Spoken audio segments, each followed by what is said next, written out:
Hallelujah, ഹല്ലേലൂയ, ആമേൻ. കടന്നു വന്ന ഏവരെയും യേശുക്രിസ്തുവിന്റെ നാമത്തിൽ സ്വാഗതം ചെയ്യാണ്. വചനം നമ്മെ ഓർമ്മിപ്പിക്കുന്ന ഒരു കാര്യമാണ്.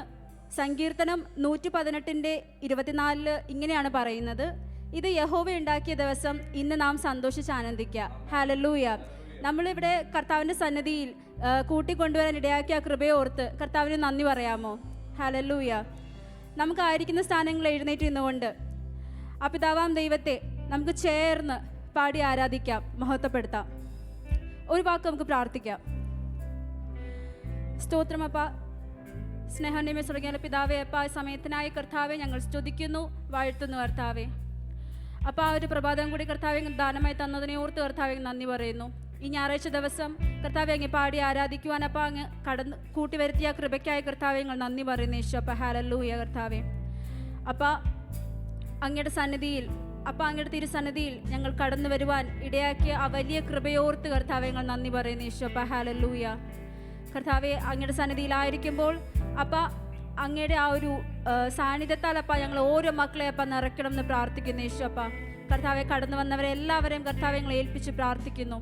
മറ്റെല്ലാ ചിന്തകളെയും മറ്റെല്ലാം മാറ്റിവെച്ചുകൊണ്ട് ആ പിതാവാം ദൈവത്തെ നമുക്ക് ചേർന്ന് പാടി ആരാധിക്കാം, മഹത്വപ്പെടുത്താം. ഓ ഹല്ലേലൂയ. ആ വിശുദ്ധിയിൽ നിറഞ്ഞുകൊണ്ട് കർത്താവിനെ നമുക്ക് പാടി ആരാധിക്കാം. ഹല്ലേലൂയ. മറ്റെല്ലാ ചിന്തകളും മാറ്റിവെച്ചുകൊണ്ട് കർത്താവിൻ്റെ സന്നിധിയിൽ നമുക്ക് ആയിരിക്കാം. നമ്മളിവിടെ കൂട്ടി വരുത്തിയത് ആ കർത്താവിൻ്റെ കൃപയാലാണ്. ആ കൃപയെ ഓർത്തുകൊണ്ട്, ആ സ്നേഹം ഓർത്തുകൊണ്ട് നന്ദിയോടെ കർത്താവിനെ നമുക്ക് പാടി ആരാധിക്കാം. മഹത്വമുള്ള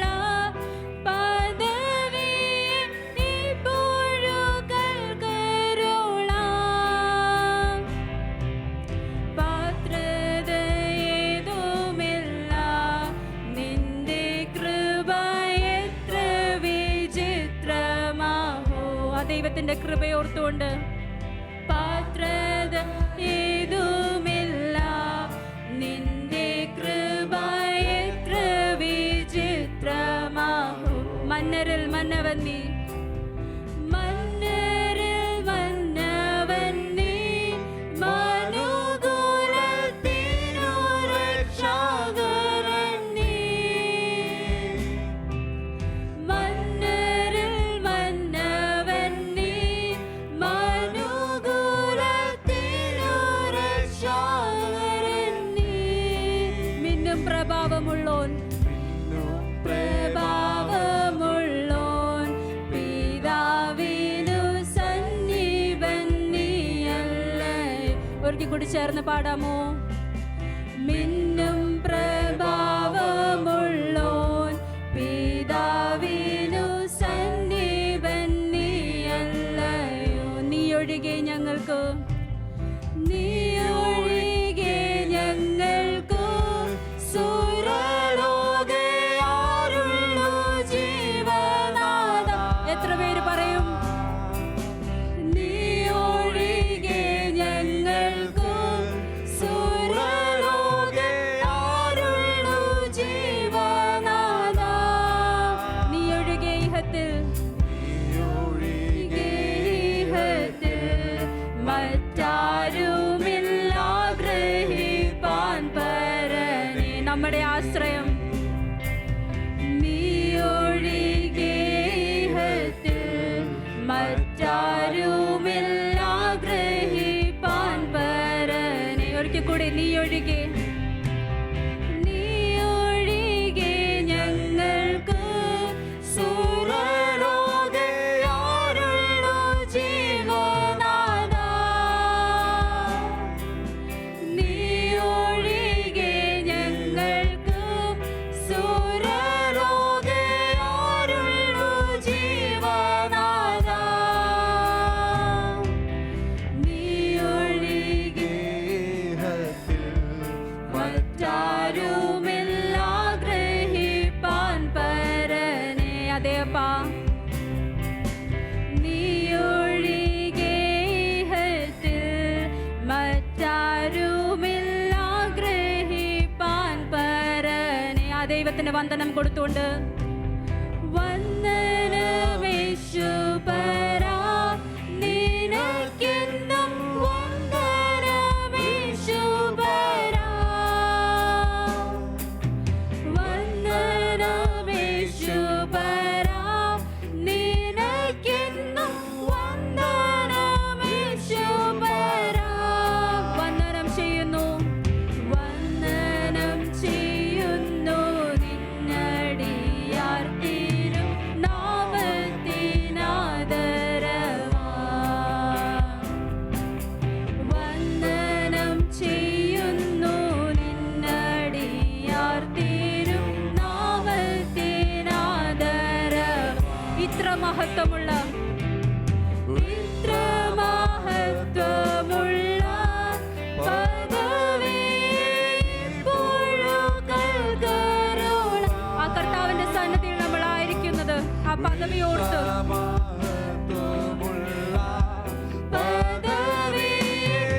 ഒഴികെ ഞങ്ങൾക്ക്, നീ ഒഴികെ ഞങ്ങൾക്ക് സുരലോകെ ആരുള്ളു ജീവനാഥാ.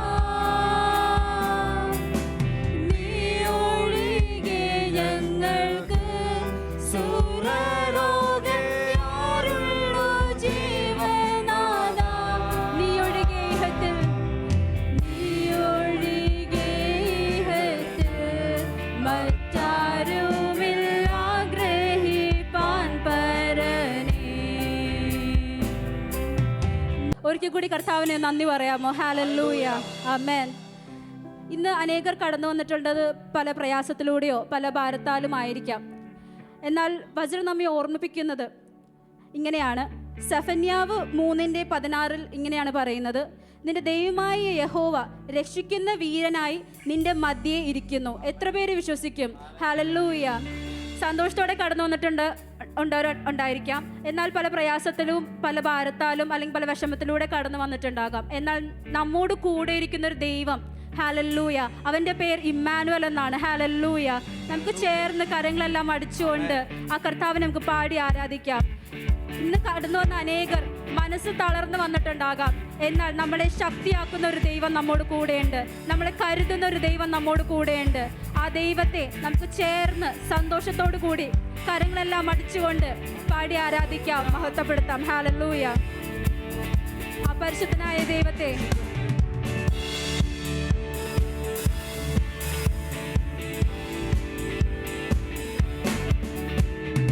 ആരാധിക്കാം. പരിശുദ്ധനെ അർപ്പിക്കാം സ്തോത്രയാഗങ്ങൾ.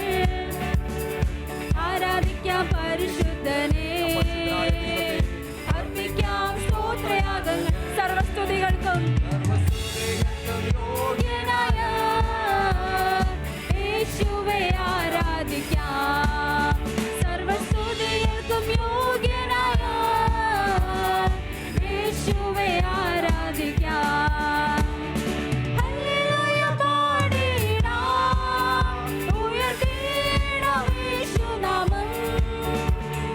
ഹല്ലേലൂയ പാടിടാം, ഉയർത്തിടാം യേശുനാമം.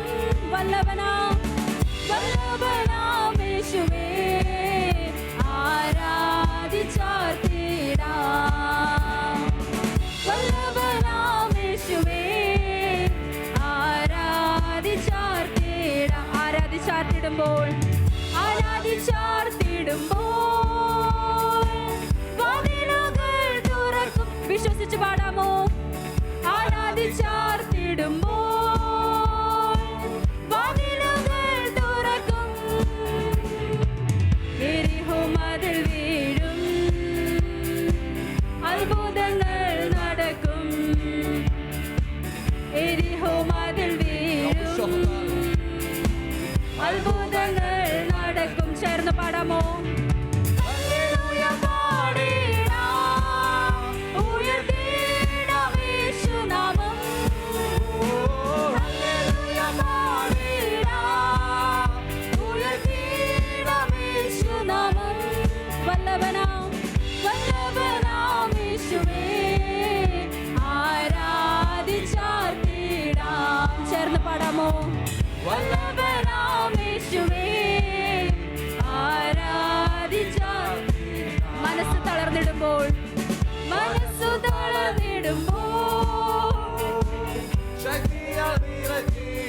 ഏറ്റെടുത്തോണ്ട് പാടാമോ? മനസ്സു തളർന്നിടുമ്പോൾ ശക്തിയാൽ നിറച്ചിടും യേശുവിൻ സ്നേഹത്തെ എങ്ങനെ ഞാൻ വർണ്ണിക്കും. ആ യേശുവിൻ സ്നേഹത്തെ ഓർത്ത്, യേശുവിൻ സ്നേഹത്തെ എങ്ങനെ ഞാൻ വർണ്ണിക്കും. ഹല്ലേലൂയ പാടിടാം, ഉയർത്തിടാം യേശുനാമം. ഹല്ലേലൂയ പാടിടാം, ഉയർത്തിടാം യേശു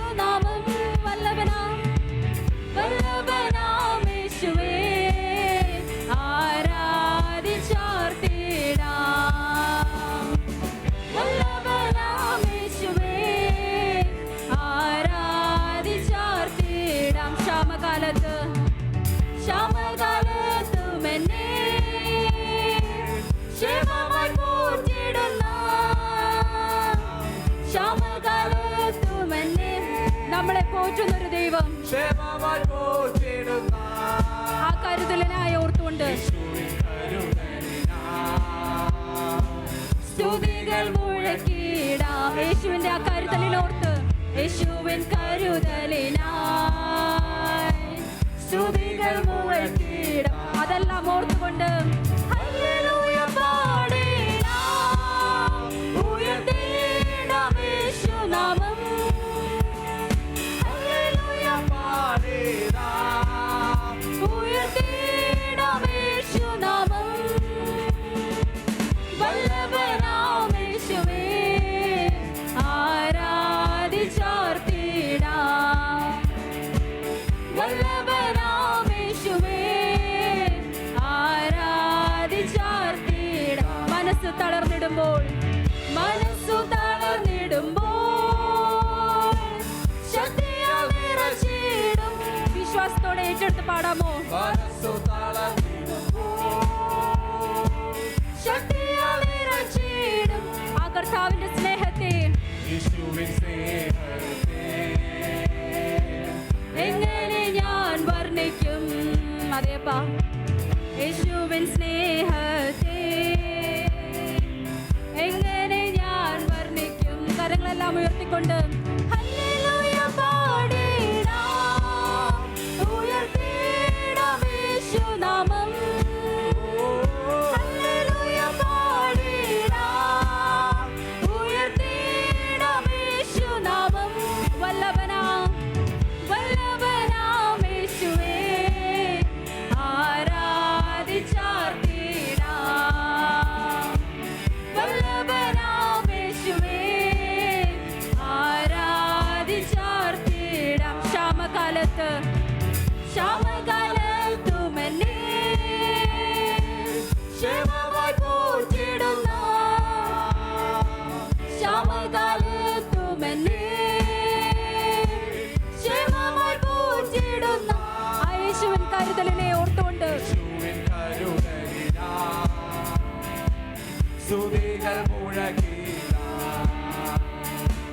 യേശുവിൻ കരുതലിനാ സ്തുതികൾ മുഴക്കിടാം. ചേർന്ന് പാടാമോ? ഹല്ലേലൂയ പാടിടാം, ഉയർത്തിടാം യേശുനാമം. ഹല്ലേലൂയ പാടിടാം, ഉയർത്തിടാം യേശുനാമം. വല്ലഭനാം യേശുവേ ആരാധിച്ചാർത്തിടാം. വല്ലഭനാം യേശുവേ ആരാധിച്ചാർത്തിടാം. വല്ലഭനാം യേശുവേ ആരാധിച്ചാർത്തിടാം. ഒരിക്കൽ കൂടി വല്ലഭനാം യേശുവേ എത്ര നല്ലവനായ ദൈവം, എത്ര നല്ലവൻ, മതിയായവൻ, എന്നെ കരുതുന്ന കർത്തനവൻ. ഹല്ലേലൂയ മതിയായവൻ, എന്നെ കരുതുന്ന കർത്തനവൻ. എന്റെ ആവശ്യങ്ങളെല്ലാം അറിഞ്ഞിടുന്ന ഏറ്റവും അടുത്ത സഹായകൻ താൻ. ഹല്ലേലൂയ എന്റെ ആവശ്യങ്ങളെല്ലാം അറിഞ്ഞിടുന്ന ഏറ്റവും അടുത്ത സഹായകൻ താൻ. ദൈവകൃപയിൽ ഞാൻ ആശ്രയിച്ച് അവൻ വഴികളെ ഞാൻ അറിഞ്ഞ് അനുഗമിച്ചിടും അവനുടെ ചുവടുകളെ, അനുഗമിച്ചിടും അവനുടെ ചുവടുകളെ. ദൈവകൃപയിൽ ഞാൻ ഇഹലോകമോ തരികിൽ ഒരു സുഖവും മനഃശാന്തിയതും. ഇഹലോകമോ തരികിൽ ഒരു സുഖവും മനഃശാന്തിയതും. എന്നാലും എന്റെ യേശുവിന്റെ തിരുസന്നിധിയിൽ എന്നും ആനന്ദമുണ്ട് എനിക്ക്. സന്തോഷത്തോടെ എന്റെ യേശുവിന്റെ തിരുസന്നിധിയിൽ എന്നും ആനന്ദമുണ്ട് എനിക്ക്. ചേർന്ന് പാടാമോ? ദൈവകൃപയിൽ ഞാൻ ആശ്രയിച്ച് അവൻ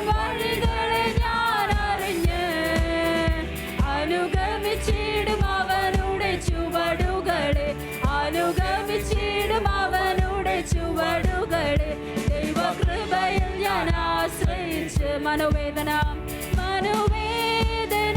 പല ശോധന മമ ജീവിത പാതയതിൽ മനോവേദന പല ശോധന മമ ജീവിത പാതയതിൽ മാറാതിടുമ്പോൾ ആത്മനാഥനവൻ മാർവിൽ ചാരി ഞാൻ ആശ്വസിക്കും. ഓ ഹല്ലേലൂയ.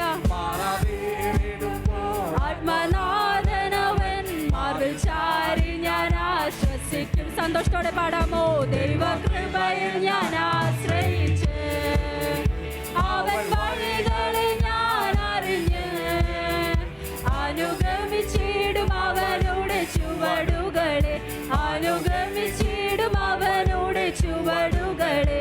ദൈവകൃപയിൽ ഞാൻ ആശ്രയിച്ചു. എത്ര നല്ലവൻ എത്ര നല്ലവൻ മതിയായവൻ എന്നെ കരുതുന്ന കർത്തനവൻ.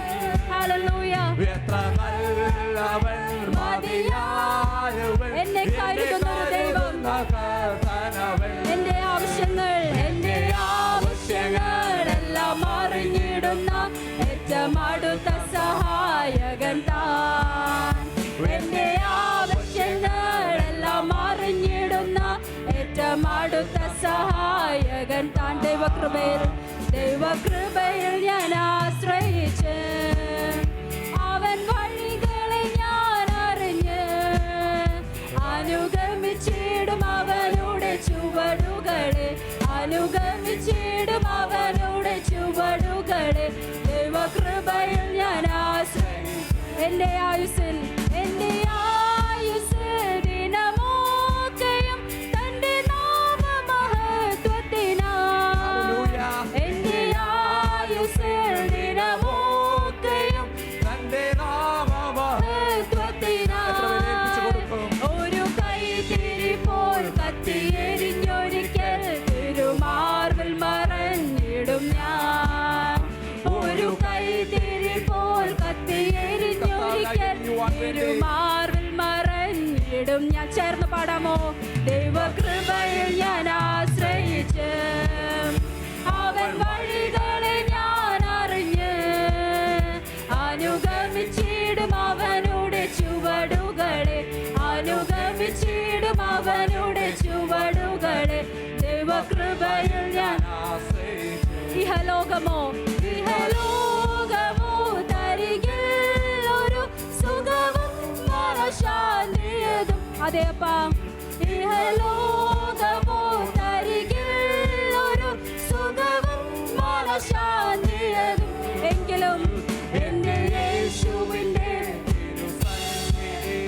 എന്നും ആനന്ദമുണ്ട് എനിക്ക്. സന്തോഷത്തോടെ പാടാമോ?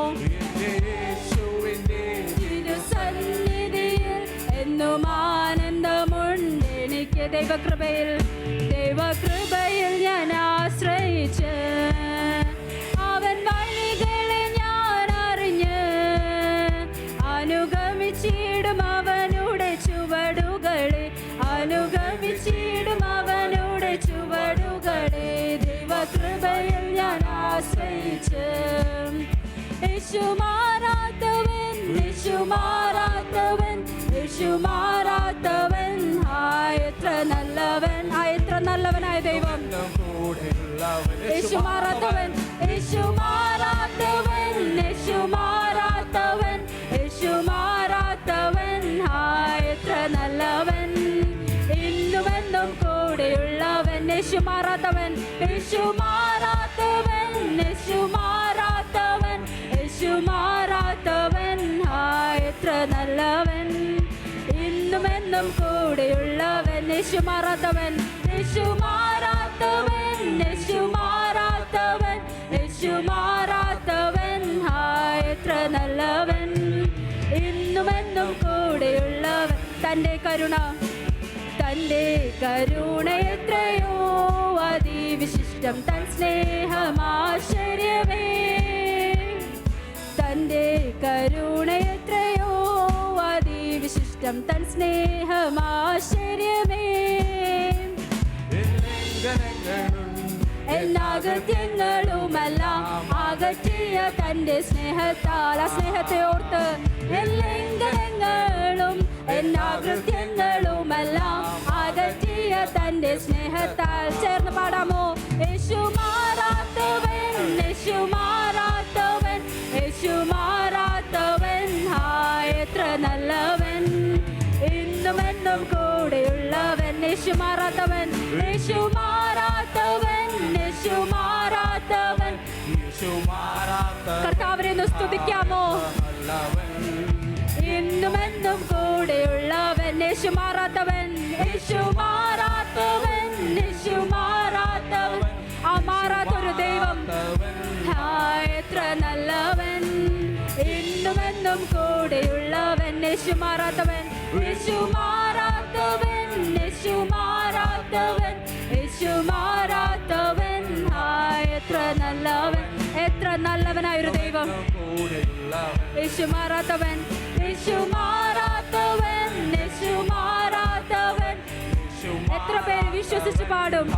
എത്ര നല്ലവൻ, ഇന്നും എന്നും കൂടെയുള്ളവൻ. യേശു മാറാത്തവൻ, യേശു മാറാത്തവൻ, യേശു മാറാത്തവൻ, യേശു മാറാത്തവൻ, എത്ര നല്ലവൻ, ഇന്നും എന്നും കൂടെയുള്ളവൻ.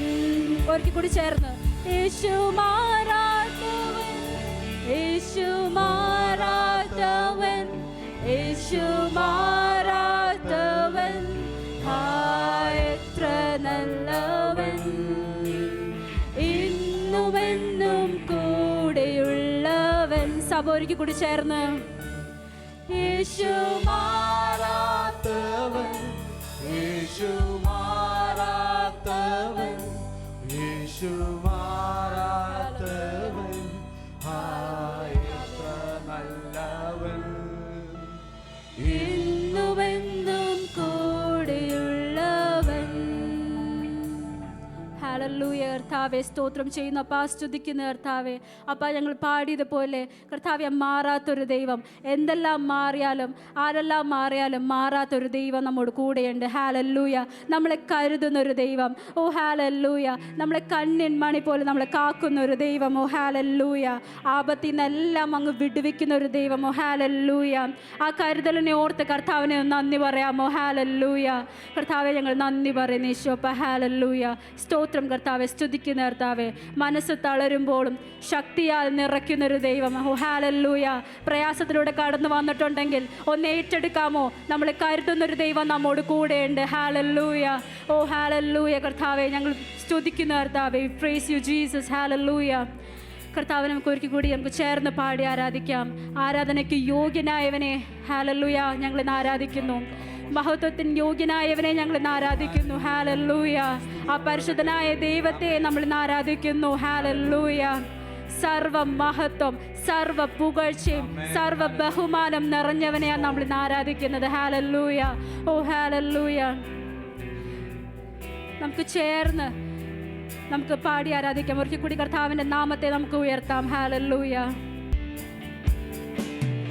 ആരാധിക്കും ഞാൻ പൂർണ്ണ ഹൃദയമോടെ, തേടും നിൻ മുഖം ജീവകാലമെല്ലാം, സേവിച്ചിടും ഞാൻ എൻ സർവ്വവുമായി അടിയനിതാ. ആരാധിക്കും ഞാൻ, ആരാധിക്കും ഞാൻ പൂർണ്ണ ഹൃദയമോടെ, തേടും നിൻ മുഖം ജീവകാലമെല്ലാം. അതേപ്പാ, സേവിച്ചിടും ഞാൻ എൻ സർവ്വവുമായി അടിയനിതാ. ഒന്ന് ഏൽപ്പിച്ചു കൊടുക്കാമോ കർത്താവിനെ?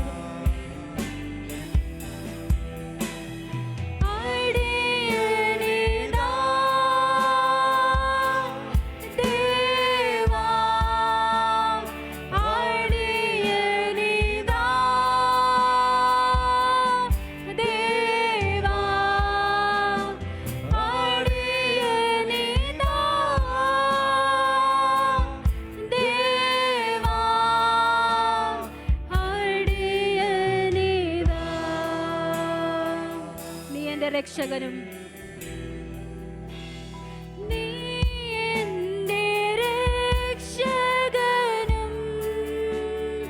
എൻ്റെ വൈദ്യനും, നീ എൻ്റെ വൈദ്യനും, നീ എൻ്റെ ആലംബവും, നീ എൻ്റെ ആലംബവും, നീ എൻ ദൈവം. ഒരിക്കൽ കൂടി ചേർന്ന് പാടാമോ?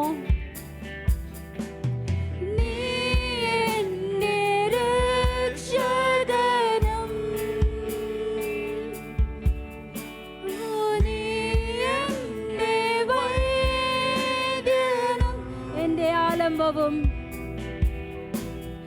നീ എൻ്റെ ആലംബവും, നീ എൻ ദൈവം. കർത്താവിനെ ഒന്ന് ആരാധിക്കാമോ? ഹല്ലേലൂയ. ആരാധിക്കും ഞാൻ പൂർണ്ണ ഹൃദയമോടെ, തേടും നിൻ മുഖം ജീവകാലമെല്ലാം. സേവിച്ചിടും ഞാൻ എൻ സർവ്വവുമായ അടിയനിതാ, അടിയനിതാ. ആരാധിക്കും ഞാൻ, ആരാധിക്കും ഞാൻ പൂർണ്ണ ഹൃദയമോടെ, തേടും നിൻ മുഖം, തേടും നിൻ മുഖം ജീവകാലമെല്ലാം. സേവിച്ചിടും ഞാൻ, സേവിച്ചിടും ഞാൻ എൻ സർവ്വവുമായ അടിയനിതാ, അടിയനിതാ. സമർപ്പിച്ചു കൊടുക്കാമോ? അടിയനിതാ ദേവാ, അടിയനിതാ ദേവാ, അടിയനിതാ ദേവാ, അടിയനിതാ. ഹല്ലേലൂയ. കർത്താവെ സ്തോത്രം ചെയ്യുന്നു, കർത്താവെ സ്തുതിക്കുന്നു, കർത്താവ് ഞങ്ങൾ നേരത്തെ പാടിയതുപോലെ കർത്താവെ പൂർണ്ണ ഹൃദയത്തോടെ കർത്താവെ ഞങ്ങളെ ആരാധിക്കുന്നു യേശുവപ്പ. ഹല്ലേലൂയ. ജീവകാലം മുഴുവൻ കർത്താവെ അങ്ങേ സേവിക്കുവാൻ കർത്താവ് ഞങ്ങളെ ഇടയാക്കണമെന്ന് പ്രാർത്ഥിക്കുന്നു യേശുവപ്പ. കർത്താവെ ഞങ്ങൾ മുന്നോട്ടുള്ള ജീവിതത്തിലെല്ലാം കർത്താവെ അങ്ങേ പോലെ ആയിത്തീരുവാൻ അപ്പ അങ്ങയുടെ കൃപ ഞങ്ങളുടെ കൂടെ ഉണ്ടാകുമാറാണെന്ന് പ്രാർത്ഥിക്കുന്നു യേശുവപ്പ. ഹല്ലേലൂയ. കർത്താവെ ഒരിക്കൽ കൂടി കർത്താവെ ഞങ്ങൾ പ്രാർത്ഥിക്കുന്നു കർത്താവെ, കടന്നു വരുന്ന ജനങ്ങൾക്കായി പ്രാർത്ഥിക്കുന്നു യേശുവപ്പ. അവരെല്ലാം അപ്പം അങ്ങ് ബ്ലെസ് ചെയ്യണമെന്ന് പ്രാർത്ഥിക്കുന്നു കർത്താവെ. ഹല്ലേലൂയ. ഓ ഹല്ലേലൂയ. കർത്താവെ സ്തോത്രം ചെയ്യുന്നു കർത്താവെ, സ്തുതിക്കുന്നു. തുടർന്നുള്ള ഓരോ ശുശ്രൂഷകൾക്കായി പ്രാർത്ഥിക്കുന്നു കർത്താവെ. ഞങ്ങളുടെ സാന്നിധ്യത്താൽ ഞങ്ങളെ പൊതിയണം എന്ന് പ്രാർത്ഥിക്കുന്നു യേശുവപ്പ. വചനത്തിൽ ഞങ്ങൾ കേൾക്കുമ്പോഴെല്ലാം കർത്താവെ അപ്പ അങ്ങ് ഞങ്ങളോട് സംസാരിക്കണം എന്ന് പ്രാർത്ഥിക്കുന്നു യേശുവപ്പ. ഹല്ലേലൂയ. ഞങ്ങളെ തന്നെ താഴ്ത്തി സമർപ്പിക്കുന്നു യേശുവേ. ഹല്ലേലൂയ. കർത്താവെ അങ്ങ് പ്രാർത്ഥനയ്ക്ക് ഉത്തരം തന്ന കൃപയ്ക്കായി കർത്താവെ ഞങ്ങൾ നന്ദി പറയുന്നു യേശുവപ്പ. ഹല്ലേലൂയ. ഇന്ന് കർത്താവെ കടന്നു വന്നവർ കർത്താവെ പ്രയാസത്തിലൂടെ ഭാരത്താലൊക്കെ ഉണ്ടെങ്കിൽ കർത്താവെ കരുതുന്ന ദൈവമാകിയാൽ കർത്താവെ ഞങ്ങൾ നന്ദി പറയുന്നു യേശുവപ്പ. ഹല്ലേലൂയ. കർത്താവെ സ്തോത്രം ചെയ്യുന്നു, സ്തുതിക്കുന്നു കർത്താവെ. ഹല്ലേലൂയ. അങ്ങനെ പ്രാർത്ഥനയ്ക്കായി സ്തോത്രമെല്ലാം യേശുവിൻ നാമത്തിൽ തന്നെ. ആമേൻ, ആമേൻ.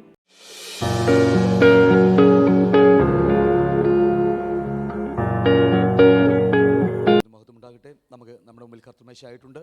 നമുക്കൊരു കുറിവാക്യം വായിച്ചിട്ട് മുന്നോട്ട് കടന്നു പോകാം. റോമർക്ക് ലേഖനം 3-ാം അധ്യായം അതിൻ്റെ 29-30 വാക്യങ്ങൾ. റോമർക്ക് ലേഖനം അതിൻ്റെ 3-ാം അധ്യായം 29-30.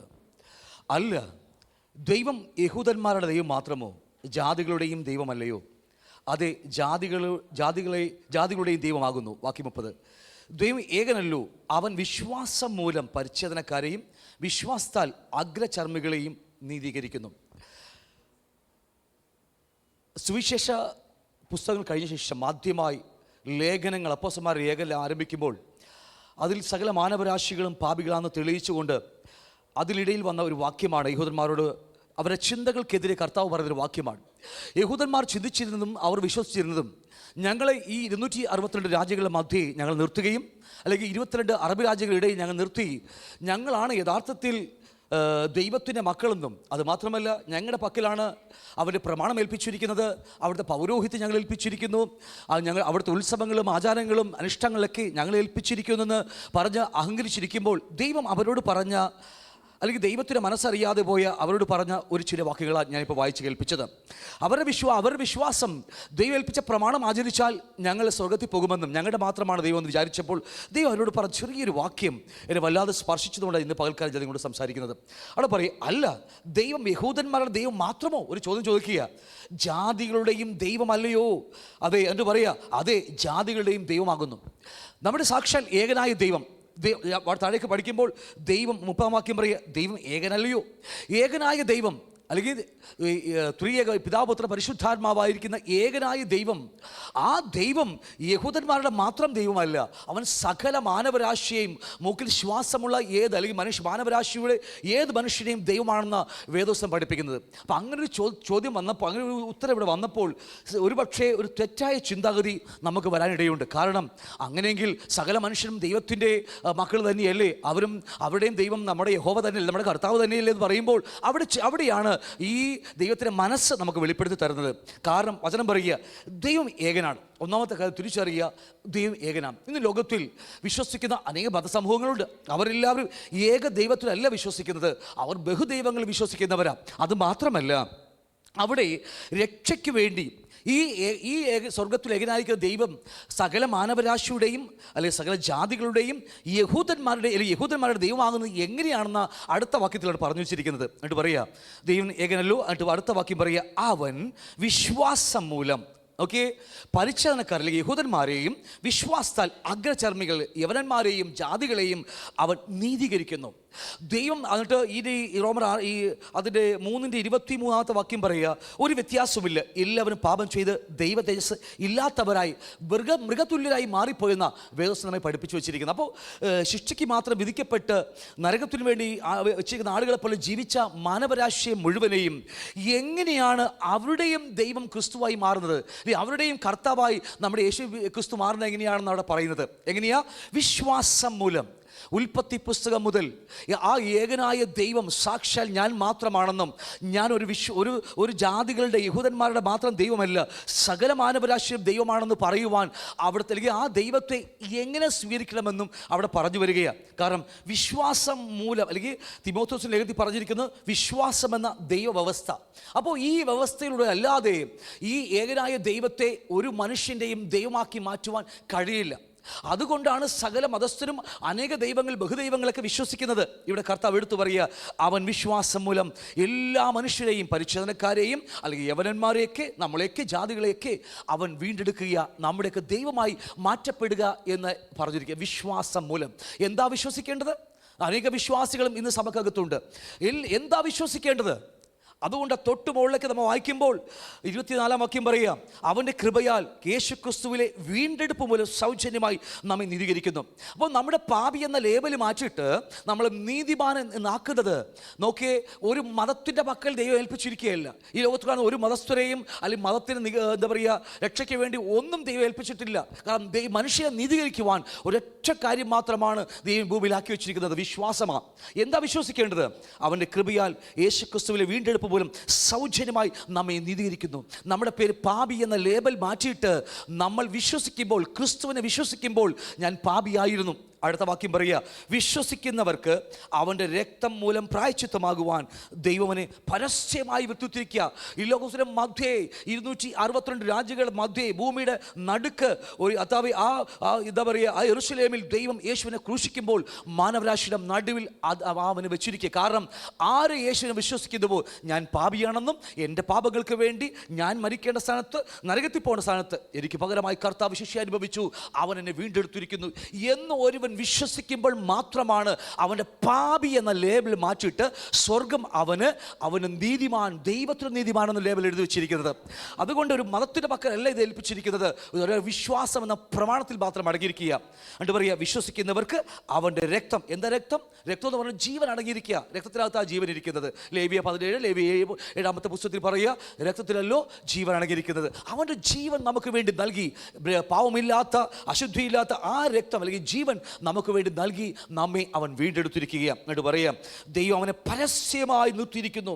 ദൈവം തൻ്റെ പൊറുമയിൽ മുൻകഴിഞ്ഞ പാപങ്ങളെ ശിക്ഷിക്കാതെ വിടുക നിമിത്തം തൻ്റെ നീതിയെ കാൽവരി കുരിശിൽ പ്രദർശിപ്പിച്ച് വെച്ചിരിക്കുക. ഏത് മനുഷ്യനും, അത് യഹൂദനാവട്ടെ ജാതികളായി യവനാകട്ടെ, ഏത് മനുഷ്യൻ്റെയും ദൈവമായ യഹോവയെ അല്ലെങ്കിൽ സാക്ഷാൽ ക്രിസ്തുവിനെ വിശ്വസിക്കുവാൻ അവൻ പരസ്യമായി നിർത്തിയിരിക്കുക. അതുകൊണ്ട് ആ യേശുവിനെ ആര് വിശ്വസിക്കുന്നുവോ അവൻ ആ ദൈവത്തിൻ്റെ അല്ലെങ്കിൽ ദൈവത്തിൻ്റെ മകനായി മാറും, അല്ലെങ്കിൽ ആ ദൈവം നമ്മുടെ പിതാവായി മാറുകയാണ്.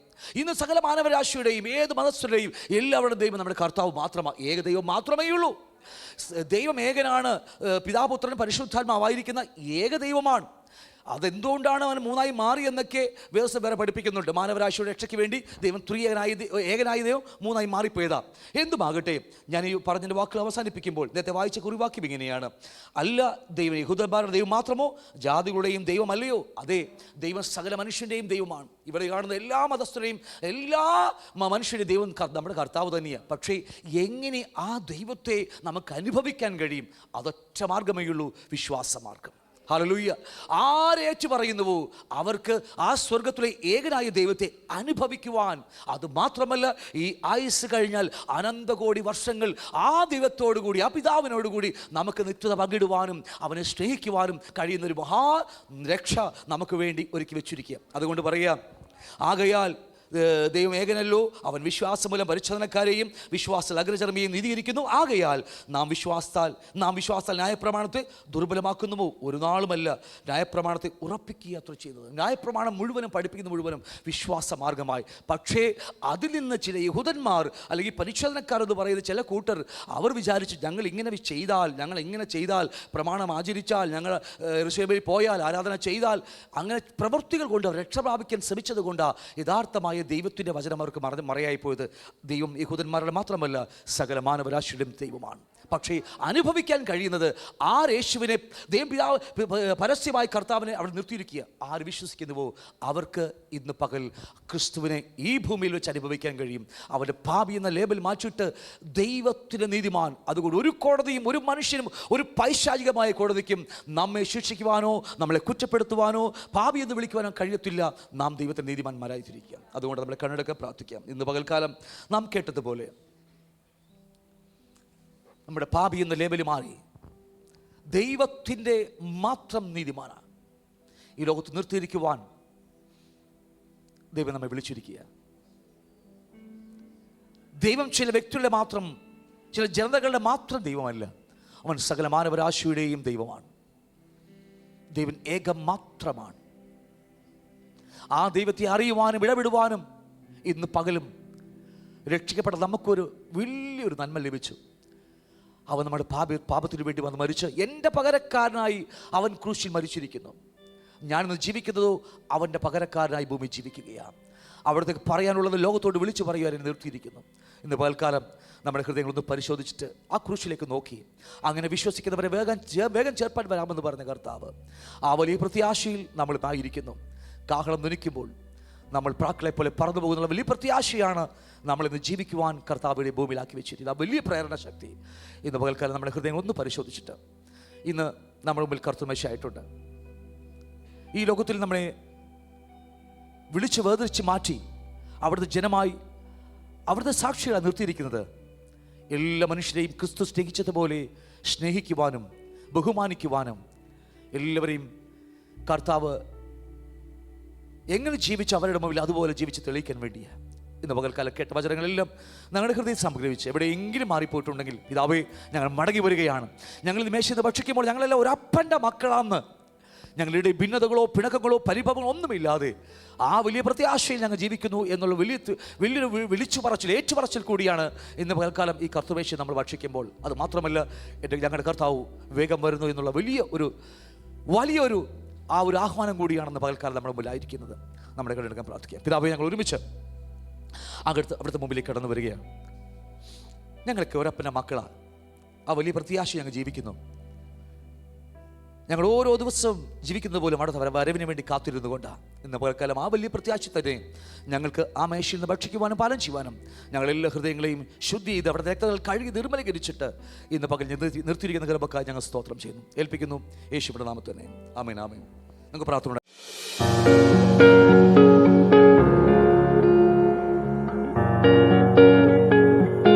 ഹല്ലേലൂയ, ഹല്ലേലൂയ, ആമേൻ. നമുക്ക് കർത്താവിൻ്റെ രക്തത്തിൽ നമ്മൾ ഭാഗവാക്കുകളായി കർത്താവിൻ്റെ ക്രൂശ് മരണത്തെ നമ്മൾ ഓർത്തു.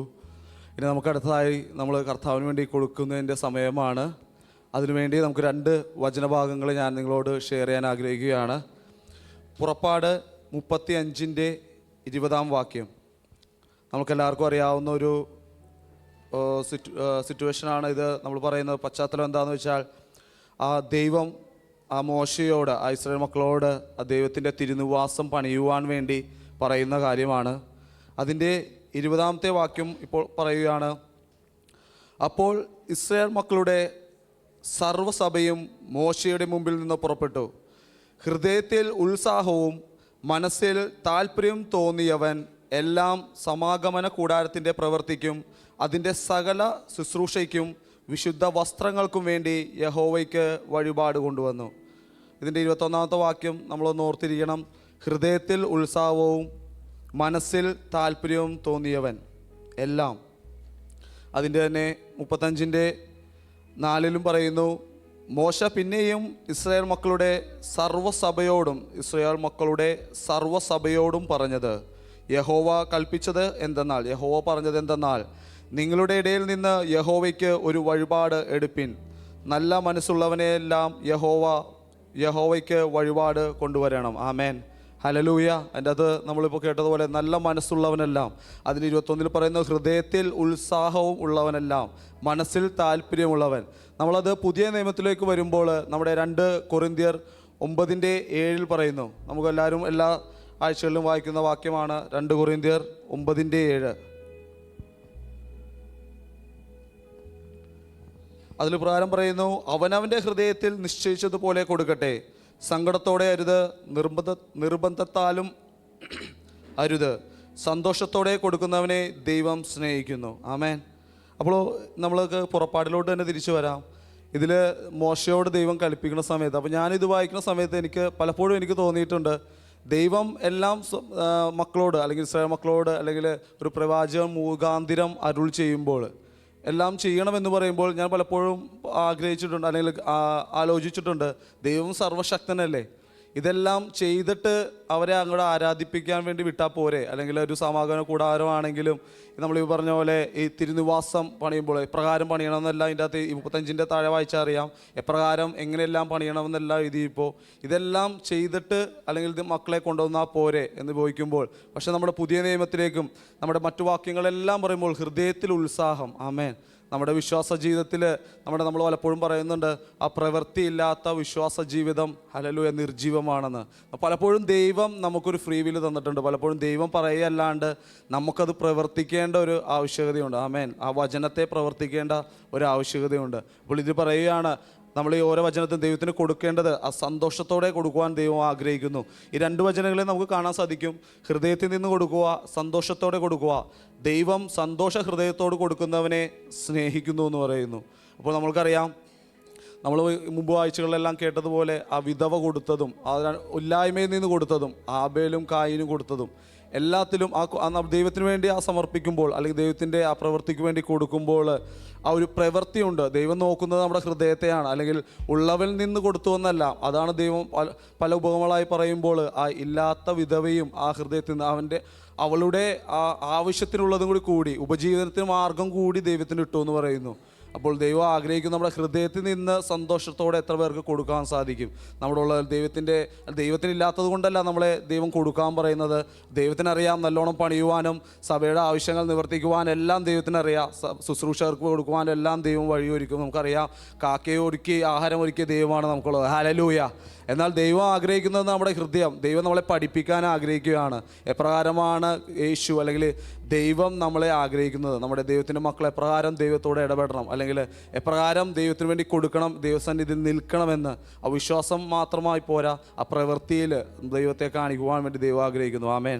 അപ്പോൾ നമുക്ക് ഒരു നിമിഷം നമ്മുടെ ദൈവസഭയ്ക്ക് വേണ്ടി, അല്ലെങ്കിൽ നമ്മുടെ ശുശ്രൂഷകൾക്ക് വേണ്ടി, നമ്മുടെ ശുശ്രൂഷ ചെയ്യുന്നവർക്ക് വേണ്ടി, ഹല്ലേലൂയ, നമുക്ക് അനേക കാര്യങ്ങളുണ്ട് സഭയ്ക്ക് അതിനുവേണ്ടി കൊടുക്കുവാൻ. നമ്മുടെ അധ്വാന ഫലത്തിൽ നിന്ന് ഈ ഒരു ആഴ്ചക്കാലം ദൈവം നടത്തിയിട്ടല്ലാതെ നമ്മൾക്കൊന്നുമില്ല. ഹല്ലേലൂയ. അങ്ങ് തന്നിട്ടല്ലാതെ ഞങ്ങളുടെ പക്കലൊന്നുമില്ല അപ്പാ. അത് ഞങ്ങളുടെ കരങ്ങളിൽ എടുക്കുന്നു അപ്പാ. ഹല്ലേലൂയ. ആ സന്തോഷ ഹൃദയത്തോടെ കൊടുക്കുവാൻ വേണ്ടി, ആ ഹൃദയത്തിൽ നിന്ന് ഉത്സാഹത്തോടെ കൊടുക്കുവാൻ വേണ്ടി അപ്പാ ഞങ്ങളെ അങ്ങ് സഹായിക്കണമേ എന്ന് പ്രാർത്ഥിക്കുന്നു കർത്താവേ. ഹല്ലേലൂയ. ഞങ്ങളുടെ ഹൃദയങ്ങളെ കാണുന്ന ദൈവമാണെന്ന് ഞങ്ങൾ അറിയുന്നു. ഞങ്ങൾ കർത്താവ് നിർമ്മതത്താൽ അരുത് എന്ന് പറയുമ്പോൾ ഞങ്ങളുടെ ഹൃദയത്തിൽ നിന്ന് പഠിക്കുവാൻ തക്കവണ്ണം, ഞങ്ങൾക്കത് ക്രിസ്തു തന്നുവെങ്കിൽ അതിൽ ഞാൻ എൻ്റെ പിതാവിന് വേണ്ടി വിതയ്ക്കുമെന്ന് പറയുവാൻ തക്കവണ്ണം, ആ പിതാവിന് വേലയ്ക്ക് വേണ്ടി ഞാൻ വിതയ്ക്കുമെന്ന് ഹൃദയത്തിൽ ഉറച്ച് അസ്നേഹത്തോടെ ആ സഭയ്ക്കും ആ കൂട്ടാളികൾക്കും കൊടുക്കുവാൻ തക്കവണ്ണം അങ്ങ് സഹായിക്കണമേ എന്ന് പ്രാർത്ഥിക്കുന്നു. യേശുവിൻ്റെ നാമത്തിൽ പ്രാർത്ഥിക്കുമ്പോൾ കൃപയോടെ കേൾക്കണമേ സ്വർഗീയ പിതാവേ. ആമേൻ.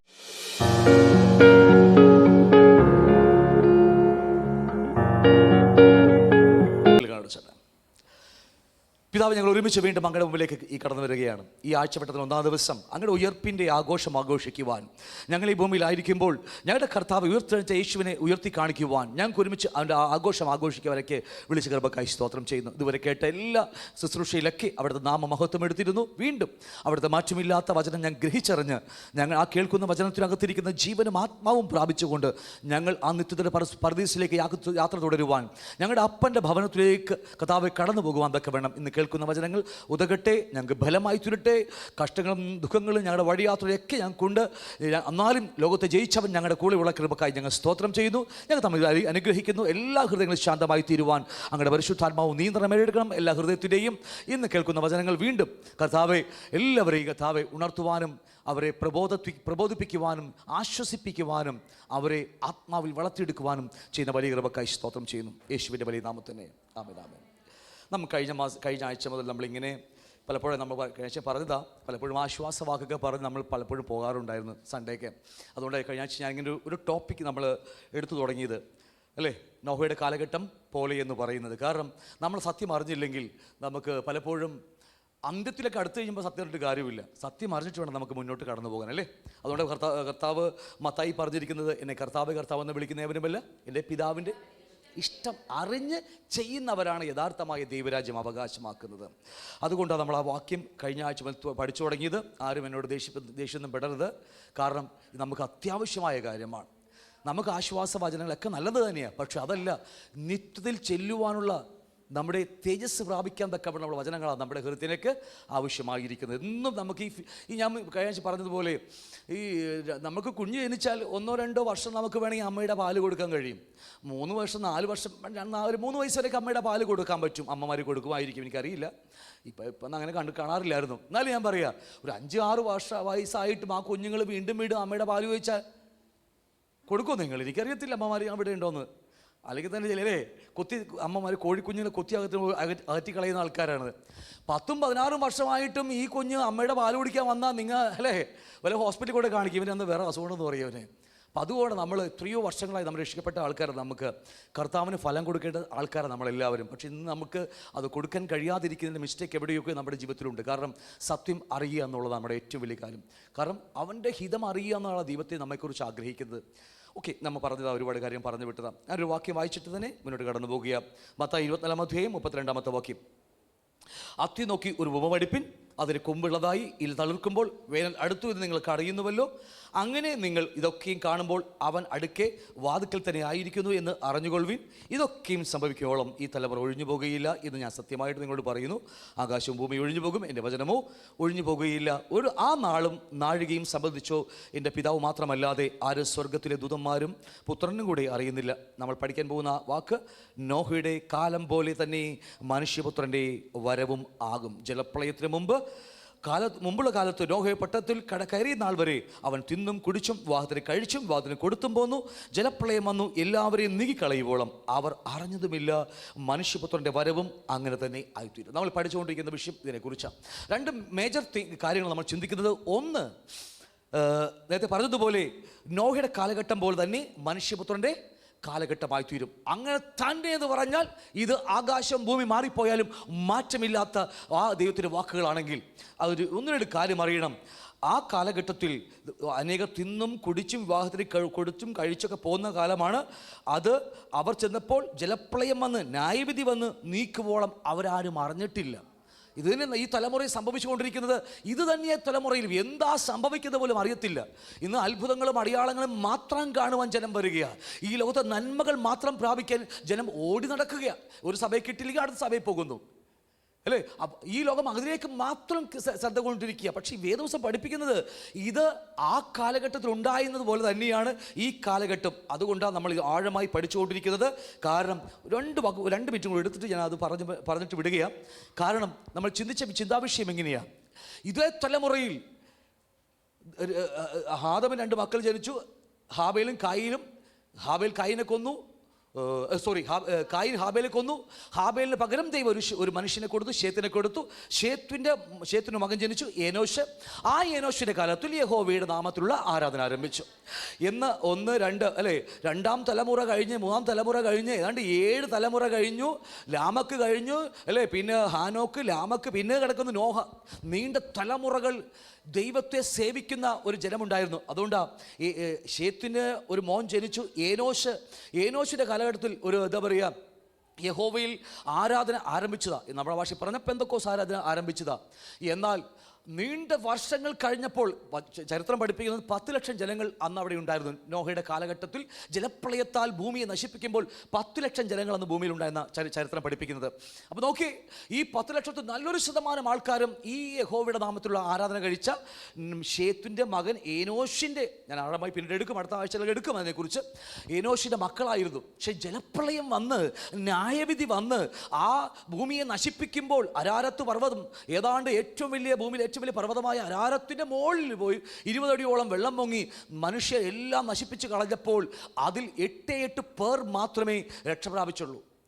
അത് തന്നെ ഈ തലമുറയിൽ സംഭവിക്കുമെന്ന് പറയുമ്പോൾ എത്രയോ പെന്തക്കോസുകാർ യഹോവയെ ആരാധിച്ച് എത്രയോ ദൈവകുഞ്ഞുങ്ങൾ ആ ന്യായവിധിയിൽ അകപ്പെട്ട് നിത്യമായ നരകത്തിനു വേണ്ടി കാത്തിരിക്കുക. ഞാനത് ഇന്ന് തെളിയിക്കും നിങ്ങൾക്ക് അതിനെക്കുറിച്ച്.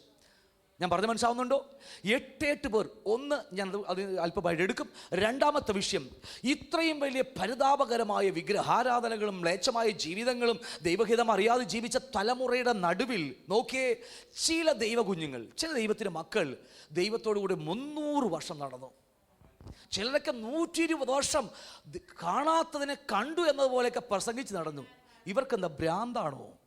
ഹല്ലേലൂയ. അവരെങ്ങനെ ഈ തലമുറയിൽ ആ യഹോവയുടെ കൂടെ നടന്നു?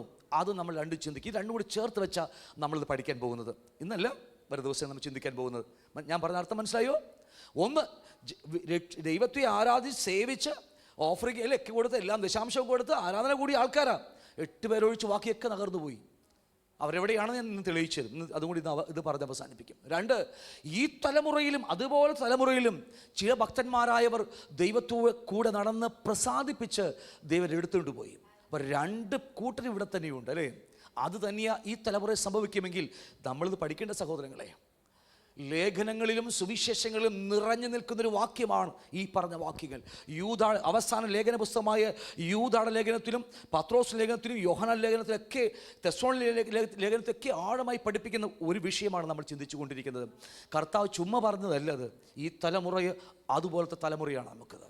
കർത്താവ് വരുമ്പോൾ ഒരു ചെറിയ ശേഷിപ്പേ കർത്താവിനെ വരെ പോകത്തുള്ളൂ. ഞാൻ എപ്പോഴും പറയുന്നത് സഭ ഇവിടെ തന്നെ കാണും. ഇത് ലോകത്തിൽ പഠിപ്പിക്കുന്ന നല്ലൊരു ശതമാനം പഠിപ്പിക്കുന്ന ഉപദേശങ്ങളാണ് സഭയെ ചേർപ്പാൻ വേണ്ടി കർത്താവ് വരുന്നത്.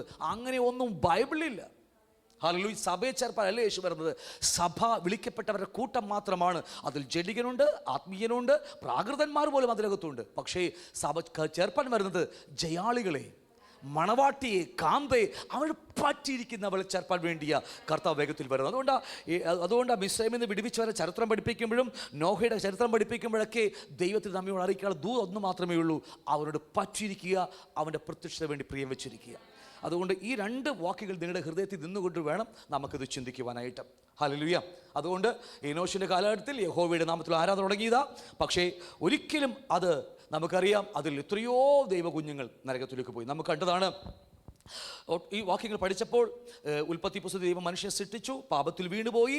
നമുക്കറിയാം യഹോവയുടെ നാമത്തിൽ ആരാധന ആരംഭിച്ചു. 6-ാം അധ്യായമായപ്പോൾ ആ തലമുറകളൊക്കെ എന്താ പറയുക, 6-ാം അധ്യായത്തിൽ മനുഷ്യൻ പെരുകി തുടങ്ങി. അവർ പുത്രിമാർ ജനിച്ചു. അവസാനം ദൈവം പറയുക, ഞാൻ അവരെ സൃഷ്ടിച്ചതിൽ എന്ത് ചെയ്യുന്നു?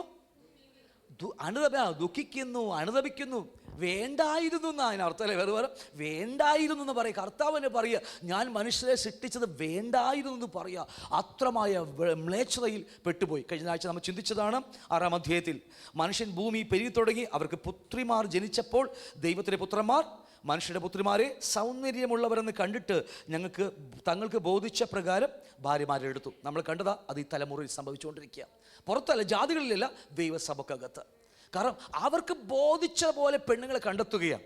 ഇത് ദുരുപദേശങ്ങൾ ലോകത്ത് വ്യാപരിച്ചിരിക്കുക. ഈ ദുരുപദേശങ്ങൾ കാരണം വീണുപോയ ദൂതന്മാരൊക്കെ ഭൂമിയിലേക്ക് ഇറങ്ങി വന്ന് സൗന്ദര്യവതിയായ പെൺകുട്ടികളെ കണ്ടിട്ട് അവരുമായി ഇണചേർന്ന് മല്ലന്മാരൊക്കെ ജനിച്ചു എന്നൊക്കെ പറഞ്ഞ് ഈ പറഞ്ഞ എന്താ പറയുക, ഹാനോക്കിൻ്റെ പുസ്തകത്തിൽ എന്തൊക്കെയോ എടുത്ത് പറഞ്ഞു വെച്ച് ലോകത്തെ ചതിച്ചു വഞ്ചിച്ച് വെച്ചിരിക്കുകയാണ് നമ്മൾ ഈ ലോകത്തിൽ നമ്മളെയൊക്കെ. സത്യത്തിൽ ഇതൊന്നും വേറെ ഒന്നുമല്ല. ഇത് മനുഷ്യൻ്റെ പുത്രിമാർ അല്ലേ, അവർക്ക് പുത്രിമാർ ജനിച്ചപ്പോൾ ദൈവത്തിൻ്റെ പുത്രന്മാർ മനുഷ്യരുടെ പുത്രിമാരെ സൗന്ദര്യമുള്ളവരെന്ന് കണ്ടു. ദൈവത്തിൻ്റെ പുത്രന്മാർ ആരാ? കഴിച്ച ഞാൻ പറഞ്ഞത് ഇവിടെ ആരാ? കഴിഞ്ഞാഴ്ച പറഞ്ഞതാ, ഒരാഴ്ച പോലും ഇല്ലല്ലേ കപ്പാസിറ്റി. ഈ ദുരുപദേശം വർദ്ധിച്ച് ലോകം വ്യാപരിച്ചിരുന്ന വൈറസ് അത്. ആരാ? ദൈവത്തിൻ്റെ എന്താ പറയുക, ദൈവത്തിൻ്റെ പുത്രന്മാർ ആരാ? മനുഷ്യൻ്റെ പുത്രിമാരാരാ? അയ്യോ, ഇവിടെ പറയുന്ന വീണുപോയ ദൂതന്മാരെന്ന് ഒന്നും അല്ല ഇതൊക്കെ ചുമ്മാ ലോകം പറഞ്ഞ വഷളത്തരം പറഞ്ഞുണ്ടാക്കി വെച്ചിരിക്കുക.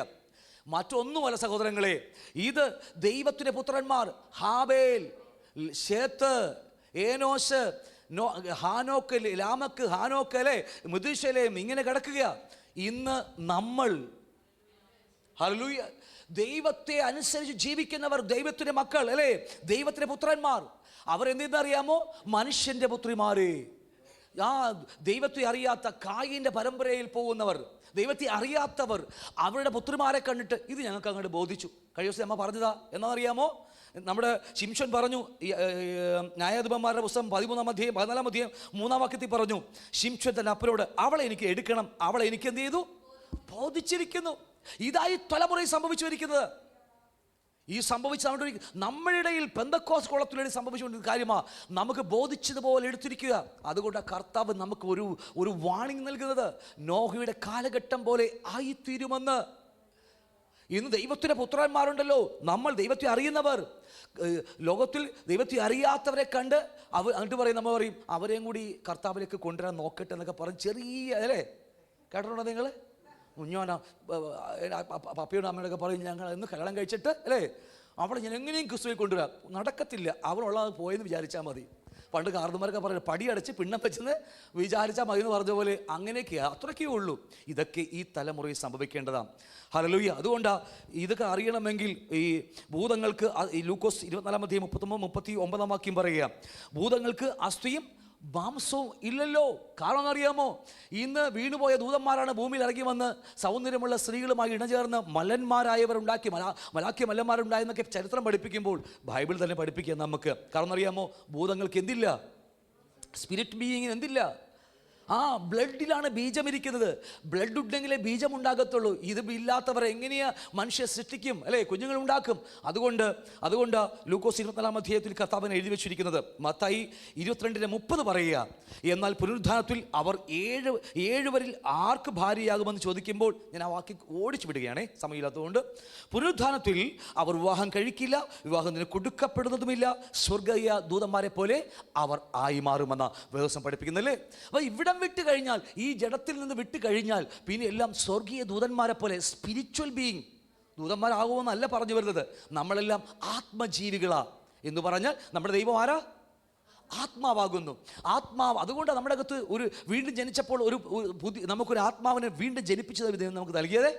അപ്പോൾ ആത്മാവായി ദൈവത്തെ പോലെ ആയിത്തീരുമെന്ന വേദോസം പഠിപ്പിക്കും. അല്ലാതെ അവിടെ പോയിട്ട് ഇത് പറയാൻ കാരണം എന്തെന്നറിയാമോ? മറ്റു മതങ്ങൾ, ഞാൻ ഒരു മതങ്ങളെ കുറ്റപ്പെടുത്തി ഒന്നും ചെയ്തതല്ല. പല മതങ്ങളും പഠിപ്പിക്കുന്നത് ഒരു പാപിയായ മനുഷ്യൻ മരിച്ചുപോയാൽ, ദുഷ്ടനായ മനുഷ്യൻ മരിച്ചുപോയാലും അവരെയെല്ലാം കുട്ടി നരകങ്ങളിൽ കൊണ്ട് ഇട്ട്, അത് ഏത് മതങ്ങളാവട്ടെ, ഒരുപാട് മതങ്ങളുണ്ട്, ഞാൻ മതങ്ങളെ കുറ്റപ്പെടുത്തിയതല്ല, നോക്കി കൊണ്ട് ഇട്ട് അവരുടെ പാപത്തിൻ്റെ കാഠിന്യമനുസരിച്ച് അവരെ ശുദ്ധി ചെയ്തിട്ട് അവരെ ഹൂറികളെ കൂടി കന്യകമാരെ കൂടി കല്യാണം കഴിപ്പിച്ച് സ്വർഗത്തിൽ ജീവിക്കുമെന്ന് പറയുന്ന മതങ്ങളും ഇന്ന് ഈ ലോകത്തിലുണ്ട്. അത് കണ്ട് ക്രിസ്തീയ മതങ്ങളും ഇതിന് പുറകെ പോയി ചരിത്രത്തിൽ പോയിരിക്കുകയാണ്. ഇതെല്ലാം ഇന്ന് ദൈവസഭക്കകത്ത് കയറിയിരിക്കുക, ഈ ഉപദേശങ്ങളൊക്കെ. നിങ്ങൾ എൻ്റെ കൂടെ ഉണ്ടോ എല്ലാവരും? ഇന്ന് ദൈവസഭക്കകത്ത് ഈ ദുരുപദേശങ്ങൾ കടന്നുപോയിട്ട് നമ്മുടെ ലക്ഷ്യം തെറ്റിപ്പോയി, നമ്മുടെ കണ്ണ് തെറ്റിപ്പോയി. അതുകൊണ്ട് നമ്മുടെ ചിന്തകളും പ്രസംഗങ്ങളും ഈ ഭൂമിയിലേക്ക് മാറ്റപ്പെട്ടു പോയി. സൗഖ്യത്തിനും നന്മക്കും, അല്ലേ, വിടുതലിനും വേണ്ടി മാത്രമായി സൺഡേ കൂടി വരവ്. അതിനല്ല സഹോദരങ്ങളെ കർത്താവ് ക്രൂശിൽ മരിച്ചത്. അവൻ്റെ ആത്മാവൻ എനിക്ക് നൽകിയത്, അവൻ്റെ ജീവൻ നമുക്ക് നൽകിയത്, അവൻ്റെ ജീവൻ നമുക്ക് നൽകി അതിന് സമൃദ്ധിയിലേക്ക് വളർന്നു വന്നിട്ട് ആ നിത്യത പർദീസയിൽ പിതാവ് എന്ന് വിളിക്കുന്ന ആ ഭവനത്തിന് മുമ്പ് എത്തിക്കാൻ വേണ്ടിയാണ് നമ്മളെ. അത് വിട്ടുപോയാൽ ക്രിസ്ത്യജനം പാടെ പരാജയമായി തീരും. പിന്നെ നമുക്ക് കുറച്ച് അത്ഭുതവും അടയാളവും കണ്ട് നമുക്ക് ഇതിനെ പോകാമെന്ന് മാത്രമല്ലാതെ, അല്ലേ, ഒരു ഗുണവുമില്ല. അതുകൊണ്ടാണ് ഏനോഷിൻ്റെ കാലഘട്ടത്തിൽ യഹോവയുടെ നാമത്തിൽ ആരാധന കഴിച്ചിട്ട് ജലപ്രളയം വന്ന് ന്യായവിധി വന്നപ്പോൾ എത്രയോ ദൈവകുഞ്ഞുങ്ങൾ നിത്യമായ നരകത്തിലേക്ക് പോയി. അതും ഒരു ദുരുപദേശമുള്ളത് കൊണ്ടാണ് ഞാൻ ഇന്ന് അതും കൂടി പറയാൻ ആഗ്രഹിക്കുന്നത്. കാരണം നിങ്ങളൊക്കെ എല്ലാവർക്കും എത്രയോ വർഷങ്ങളായി നിങ്ങൾ കേൾക്കുന്ന ഉപദേശങ്ങളായിരിക്കും. പക്ഷേ ആ ഉപദേശങ്ങളിൽ പലതും തെറ്റാണെന്നതിൽ, ഇവിടെ ഈ ഭാഗത്ത് തെറ്റാണെന്നതിൽ ഞാൻ തെളിയിച്ചാൽ മാത്രമേ ഞാൻ ഇനി പറയാൻ പോകുന്ന നോഹയുടെ കാലഘട്ടം എങ്ങനെയാണെന്നും, തിന്നും കുടിച്ചും വിവാഹത്തിന് കൊടുത്തും പോകുന്നു അത് ഇഷ്ടംപോലെ നിങ്ങൾ കേട്ട് കാണും. ഞാൻ അതൊന്നും അല്ല പറയാൻ പോകുന്നത്.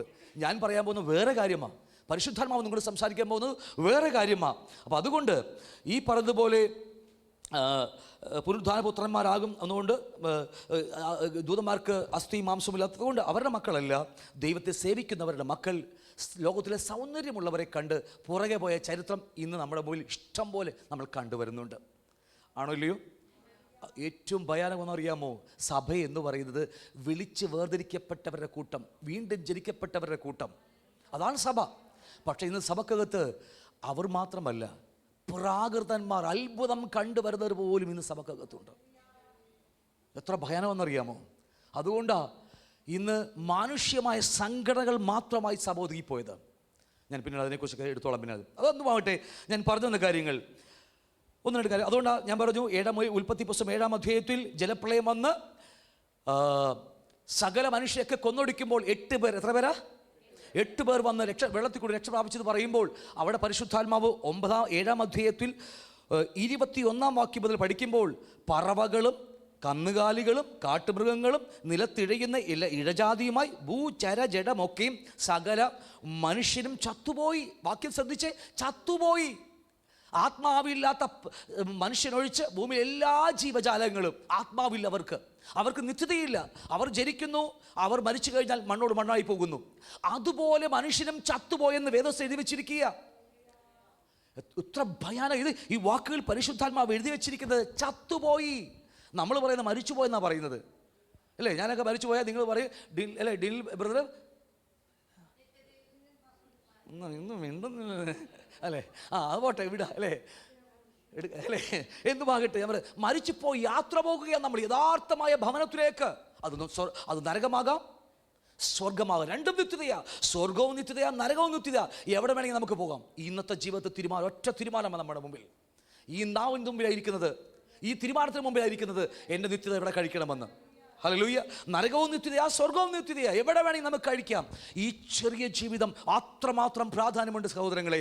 എടുക്കുന്ന ചെറിയ തീരുമാനമായിരിക്കും, പക്ഷെ അതിൻ്റെ വലിപ്പം നിത്യതയോളം, ഇല്ലെങ്കിൽ നരകത്തോളം വലിപ്പമുണ്ട് അതിൻ്റേത്. അതിൻ്റെ ഭയാനകത മനസ്സിലാക്കി കാണാൻ വേണ്ടി ഞാൻ ഇങ്ങനെ പറഞ്ഞത്. ഹല്ലേലൂയ. അതുകൊണ്ട് കർത്താവ് പരിശുദ്ധാത്മാവ് കൃത്യമായി എഴുതി വെച്ചിരിക്കുന്നത്, പറവകൾ ചത്തുപോയി, മൃഗങ്ങൾ ചത്തുപോയി, നിലത്തെഴുന്ന എല്ലാ ജാതി ഭൂചര ജഡമൊക്കെ. എന്നിട്ട് അടുത്ത വാക്യം പറയുക, സകല മനുഷ്യരും, ആത്മാവുള്ള മനുഷ്യൻ, നിത്യതയെ കാണേണ്ട മനുഷ്യൻ, ദൈവത്തോടു കൂടി ഇരിക്കേണ്ട മനുഷ്യൻ ചത്തൊടുങ്ങിപ്പോയെന്ന്. ഹല്ലേലൂയ. അതുകൊണ്ട് നോഹയുടെ കാലഘട്ടം പറയുന്നതിന് മുമ്പായിട്ട് ഞാൻ അല്പമായി നിങ്ങളോട് ഇതിനെക്കുറിച്ച് പറഞ്ഞത്. ഇല്ലെങ്കിൽ ഈ പറഞ്ഞ ഒന്നും മനസ്സിലാകത്തില്ല. കാരണം ഞാൻ പറയാൻ പോകുന്ന മുഴുവനും എങ്ങനെ നമുക്ക് നോഹയുടെ കാലഘട്ടത്തിൽ വഷളായിപ്പോയ തലമുറയിൽ ഹാനോക്കിനെ പോലെ, അല്ലേ, മെതുശലമിനെ പോലെ, ലാമക്കിനെ പോലെ, നോഹയെപ്പോലെ എങ്ങനെ അവർ ദൈവത്തിനോട് നടന്ന് നിത്യതയ്ക്ക് അറിയിപ്പോയി. അതാ നമുക്കറിയേണ്ടത്. നമുക്ക് മക്കളുണ്ട്, ഭാര്യയുണ്ട്, മക്കളുണ്ട്, പ്രശ്നമുണ്ട്, ഷുഗറുണ്ട്, പ്രഷറുണ്ട്, കൊളസ്ട്രോൾ ഉണ്ട്, പിന്നെ എന്തൊക്കെയല്ലേ, അതുകൊണ്ട് ഇതുണ്ട്, വലിവുണ്ട്, അല്ലേ, എല്ലാം നമുക്കുണ്ട്. അവർക്കും അതൊക്കെ തന്നെ ഉണ്ടായിരുന്നു. എന്നിട്ടും അവർ നിത്യതയിൽ പോയി. ഹല്ലേലൂയ. എങ്ങനെയാണ് അതായി പറഞ്ഞു വരുന്നത്? ഇത് ക്ലാസ് നിങ്ങൾ ആത്മാർത്ഥമായി കേട്ടാൽ നിങ്ങളുടെ ആത്മീയ ജീവിതത്തിൽ വമ്പൻ ഉയർച്ചയായിരിക്കും ഇത്. ഹല്ലേലൂയ. അപ്പം അതുകൊണ്ട് ഈ നോഹയുടെ കാലഘട്ടത്തിൽ പറഞ്ഞതുപോലെ സകല മനുഷ്യരും, വാക്യം 21, പറവകളും കന്നുകാലികളും കാട്ടുമൃഗങ്ങളും നിലത്തിഴയുന്ന ഇഴജാതികളുമായി ഭൂചരജടമൊക്കെയും സകല മനുഷ്യരും ചത്തുപോയി. ഹല്ലേലൂയ. ഇന്ന് ഞാൻ 5000 പേരോളമുള്ള ഒരു സഭ ട്രിവാൻഡ്രത്തുണ്ട്. അന്ന് ഞാൻ അങ്ങ് പ്രസംഗിച്ചുകൊണ്ടിരിക്കുമ്പോൾ ഒരു 3 ദിവസത്തെ ബൈബിൾ സ്റ്റഡി ആയിരുന്നു അന്ന്. അപ്പോൾ ഞാൻ ആദം നരകത്തിലേക്ക് പോയി എന്ന് വാക്യം ഉപയോഗിച്ചു. ഓക്കെ, നമുക്ക് വാക്യം നല്ല കാര്യം അങ്ങോട്ട് തന്നെയാണ് നമുക്കറിയാം. ഈ യോബിന്റെ പുസ്തകത്തിൽ പറയുന്നു, ആദം എൻ്റെ അല്ലേ, ആദത്തെ പോലെ ഞാൻ 33 വാക്യത്തിൽ പറയുക, ആദത്തെ പോലെ ഞാൻ ഭോഷനല്ല. കാരണം ആദം ലംഘനം മറച്ചു വെച്ചത് കൊണ്ട് അത് ഭോഷനായി തീർന്നു. അന്ന് അവർ പറഞ്ഞു, കർത്താവ് ക്രൂശിൽ മരിച്ചത് സകല മാനവരാശിക്ക് വേണ്ടിയാണെന്ന്. ആദം മുതലുള്ള സകല മനുഷ്യരെയും കൊണ്ടുപോകാൻ വേണ്ടിയാണ് കർത്താവ് വന്നു എന്ന് ഒരു കൂട്ടം ജനങ്ങൾ അന്ന് പറഞ്ഞു. അന്ന് ഞാൻ തെളിയിച്ചു കൊടുത്തു അവർക്ക്. അത് നമ്മുടെ സഭക്കകത്തും ഈ നമ്മുടെ ആത്മീയ ഗുണത്തിനകത്തും ഈ ഒരു ചിന്താഗതിയുണ്ട്, കർത്താവ് വരുമ്പോൾ നമ്മൾ അങ്ങോട്ട് പോകുമെന്ന്. എന്ത് ഭോഷത്വം ചെയ്താലും കുഴപ്പമില്ല, ഏത് അശുദ്ധിയിൽ ജീവിച്ചാലും കുഴപ്പമില്ല, മനുഷ്യർക്ക് ചിന്തയിൽ തോന്നി ഏത് പ്രവൃത്തികളും ചെയ്തിട്ട് കർത്താവ് അല്ലെങ്കിൽ പറഞ്ഞിട്ട് കർത്താവ് കൊണ്ടുപോകുക പറയുന്ന ഭോഷമായ ജീവിതമല്ല ദൈവം നമുക്ക് വെച്ചിരിക്കുന്നത്. കയോസേ പറഞ്ഞതുപോലെ മിസ്രൈമിൽ അടിമകളായ ഇസ്രായേൽ മക്കൾ അവിടെ വേണമെങ്കിൽ ദൈവത്തിന് അവരെ ആരാധിപ്പിക്കാൻ കഴിയും. നമ്മുടെ ദൈവം മഹാദൈവമാണ്. പക്ഷെ അവരെ മോശയോട് പറയാം, നീ ഫറവോനോട് പറയാം, അവരെ വിടുവിച്ചിട്ട് മരുഭൂമിയിൽ കൊണ്ടുവന്ന് ആരാധിക്കാൻ പറയാനാ. വേർപെടുത്തിക്കൊണ്ടുവരണം, ലോകത്തിൽ നിന്ന് വേർപെടുത്തിയിട്ട് വേണം എന്നെ ആരാധിക്കുവാനായിട്ട്. ഹല്ലേലൂയ. ഈ 2 കാലിൽ ചേർന്ന് പോകുന്ന പരിപാടിയല്ല ക്രിസ്ത്യൻ ജീവിതം. അതുകൊണ്ട് അങ്ങനെയും പറയുന്നവർ ദൈവസഭകൾക്ക് അകത്തുണ്ട്. ഞാൻ ഇഷ്ടം പോലെ സഭകൾ കേട്ടിട്ടുണ്ടോ പറയുന്നത്. അതുകൊണ്ട് കർത്താവ് വരുമ്പോൾ നമ്മളെല്ലാം ചേർത്തുകൊണ്ട് പോകുന്നു പറയുന്നൊരു വല്ലാത്തൊരു ദുരുപദേശം ലോകത്തിലുള്ളത് കൊണ്ട് ഈ വാക്യം കൂടി ഞാൻ ഇന്ന് പറയാനുള്ള സമയം എനിക്കുണ്ടാകത്തുള്ളൂ. അടുത്ത ആഴ്ച മുതൽ ഈ ആഴങ്ങളിലേക്ക് ഞാൻ കിടക്കും. ഓരോരോ എങ്ങനെ നമുക്ക് നോഹയെപ്പോലെ, ഹാനോക്കിനെ പോലെ ഈ തലമുറയുടെ നടുവിലും ദൈവത്തെ പ്രസാദിപ്പിച്ച് ആ നിത്യതയിൽ പിതാവേ എന്ന് വിളിച്ച് ആ പരദീസയുടെ മുമ്പിൽ നിൽക്കാൻ കഴിയുമെന്നുള്ള ചോദ്യമാണ് എനിക്ക് നിങ്ങളോട് പറയാനുള്ളത്. അതിന് ആൻസറാണ് എനിക്ക് നിങ്ങളോട് പറയാനുള്ളത്. അതിനു മുമ്പായിട്ട് എല്ലാവരും മരിച്ചു ചത്തുപോയി എന്ന് വേദപുസ്തകത്തിൽ പരിശുദ്ധാത്മാവ് എഴുതി വെക്കുമ്പോൾ അത് അങ്ങനെ തന്നെയാണ്. കാരണം ഒരു വാക്യം, പത്രോസ് ലേഖനത്തിൽ ഒരു വാക്യം ഉള്ളത് കൊണ്ടാണ് ഇന്ന് അതിനെ എന്താ പറയുക, അതിനെ വളച്ചൊടിച്ച് പറഞ്ഞത് കൊണ്ടാണ് അങ്ങനെ ഈ വാക്യം വന്നിരിക്കുന്നത്. നമുക്ക് വാക്യം 1 പത്രോസ് ലേഖനം 3-ാം അധ്യായം 18 മുതൽ താഴേക്ക് നമുക്ക് വായിക്കാം. ഒന്ന് കാണിച്ചോ, 1 പത്രോസ് 3:18 മുതൽ. ഞാൻ നിങ്ങൾക്ക് തെറ്റ് തെളിയിക്കാതെ എനിക്ക് മുന്നോട്ട് പോയ കാര്യമില്ല. കാരണം അകത്ത് കുറേയൊക്കെ എഴുതി വെച്ചിട്ടുണ്ട് നമ്മൾ, അല്ലേ, ആണോ ഇല്ലയോ? പ്രീ ഓക്യുപ്പൈഡ് മൈൻഡ് നമുക്കുണ്ട്, ഒരുപാട് എഴുതി വെച്ചിട്ടുണ്ട്. അത് കഴുകിയിട്ട് ശുദ്ധിയാക്കാതെ അതിൻ്റെ പുറത്ത് എഴുതിയാൽ ഇവിടെ നിന്ന് അപ്പുറത്തേക്ക് പോകേണ്ട പറവകൾ വന്ന് കൊത്തിക്കൊണ്ട് പോകും. അത് ഉടച്ച് തകർത്തിട്ട് വചനം കൊണ്ട് കഴുകിയിട്ട് ആ വചനം അകത്തിട്ടാൽ അത് 100 മേനി വിളയും, നിത്യത നമുക്ക് കൊണ്ടെത്തിക്കും. അതുകൊണ്ടാണ് ഞാൻ ഇങ്ങനത്തെ കാര്യങ്ങൾ നിങ്ങളോട് സംസാരിച്ചിട്ട് ആ മർമ്മങ്ങളിലേക്ക് ഞാൻ കടക്കാൻ ആഗ്രഹിക്കുന്നത്. ഒരു വാക്യം കൂടി ദുരുപദേശത്തിൽ പെട്ട ഒരു വലിയൊരു വാക്യമാണിത്. 1 പത്രോസ് ലേഖനം 3-ാം അധ്യായം 18 മുതൽ 20 വരെ ഒരുപാട് നമുക്ക് കണ്ടിട്ടുണ്ട്. ഒരു ഉൽപ്പത്തി മുതൽ നമുക്ക് കാണാം ഒരുപാട് വാക്യങ്ങൾ വളച്ചൊടിച്ചിരിക്കുന്നത്. പണ്ടും മോശയുടെ കാലഘട്ടത്തിൽ മോശയ്ക്ക് ഒറ്റയ്ക്ക് വഹിക്കാൻ മക്കളെ കൊണ്ടുപോകാൻ കഴിയാത്തത് കൊണ്ട് 70 പേരെ തിരഞ്ഞെടുക്കുന്നുണ്ട്. 68 പേര് ഇവിടെയും 2 പേർ ആലയത്തിൻ്റെ, അല്ലേ, ആ കൂടാരത്തിൻ്റെ മറവിൽ പോയി അവിടെ നിൽക്കുക. എന്നിട്ട് അവിടെ എഴുതി വെച്ചു, മോശയുടെ മേൽ നിന്ന് അഭിഷേകം എടുത്ത്. ഓ, ആദ്യമായിട്ട് കേൾക്കുന്ന പോലെ ഇരിക്കുന്നുണ്ടല്ലോ ഇത്. ഹലോ, മോശയുടെ മേൽ നിന്ന് അഭിഷേകം എടുത്ത് 70 പേരിലേക്ക് പകർന്നു കൊടുത്തു. അങ്ങനെ ദൈവം അവരെ ഉപയോഗിച്ചു കൊണ്ടിരിക്കുന്നു എന്ന് പറഞ്ഞിട്ട് ഇന്നത്തെ ദൈവദാസന്മാരുടെ മേൽ നിന്ന് അവർ പറയുക, എൻ്റെ അഭിഷേകം നിങ്ങളിലേക്ക് ഇമ്പാർട്ട് ചെയ്യും. കേട്ടിട്ടുണ്ടോ നിങ്ങൾ? എൻ്റെ മേൽ നിന്നുള്ള അഭിഷേകം നിങ്ങളിലേക്ക് ഇമ്പാർട്ട് ചെയ്യുമെന്ന് പറഞ്ഞ ദുരുപദേശത്തിൻ്റെ പൈശാചികമായ ഒരു ഉപദേശം ലോകത്ത് വ്യാപരിച്ചിരിക്കുകയാണ്.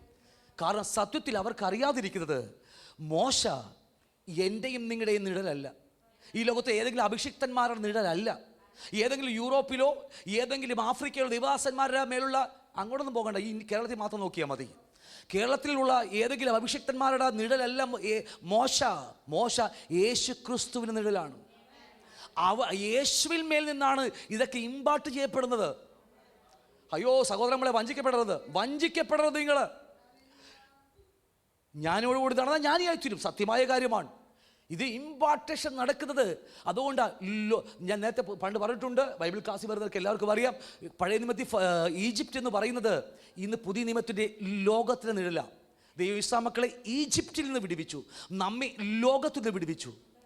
പഴയ നിയമത്തിൽ ദൈവം ഫറവോനിൽ നിന്ന് വിടുവിച്ചു, നമ്മെ ഇന്ന് ഫറവോന്റെ നിഴലായിരിക്കുന്ന പിശാചിൽ നിന്ന് വിടുവിച്ചു. ഹല്ലേലൂയ. പഴയ നിയമത്തിൽ മോശ യേശുക്രിസ്തുവിന്റെ നിഴൽ, യേശുവിന്റെ രക്തം പോലെ, രക്തത്താൽ വീണ്ടെടുക്കപ്പെട്ടതുപോലെ മോശ ഇസ്രായേൽ മക്കളെ വീണ്ടെടുത്തു കൊണ്ടുവന്നു. പക്ഷേ മോശയല്ല വാഗ്ദത്ത നാട് അവകാശമാക്കി കൊടുത്തത്. വാക്കുകൾ വളരെ കൃത്യമായി ശ്രദ്ധയോടെ പഠിച്ചാൽ നിത്യം നമുക്ക് കാണാൻ പറ്റും. ഹല്ലേലൂയ. ഞാൻ പറഞ്ഞത് മനസ്സിലാവുന്നുണ്ടോ? അവിടുത്തെ മോശയുടെ നില ഇന്ന് യേശു ക്രിസ്തു. പക്ഷേ വാഗ്ദത്ത കാനാൻ ദേശം അവകാശമാക്കി കൊടുത്തത് മോശയല്ല. മറന്നു പോകരുത്. മോശയല്ല വാഗ്ദത്ത നാട് അവകാശമാക്കി കൊടുത്തത്. ആരാ? യോശുവ. അതാ പുതിയ നിയമത്തിലെ യോശുവ ആരാ? ബൈബിൾ ക്ലാസ്സിൽ വരുന്നവർക്ക് എല്ലാവർക്കും അറിയാം, പരിശുദ്ധാത്മാവ്. അയ്യോ, ഒന്നും മിണ്ടുന്നില്ല നിങ്ങളൊക്കെ.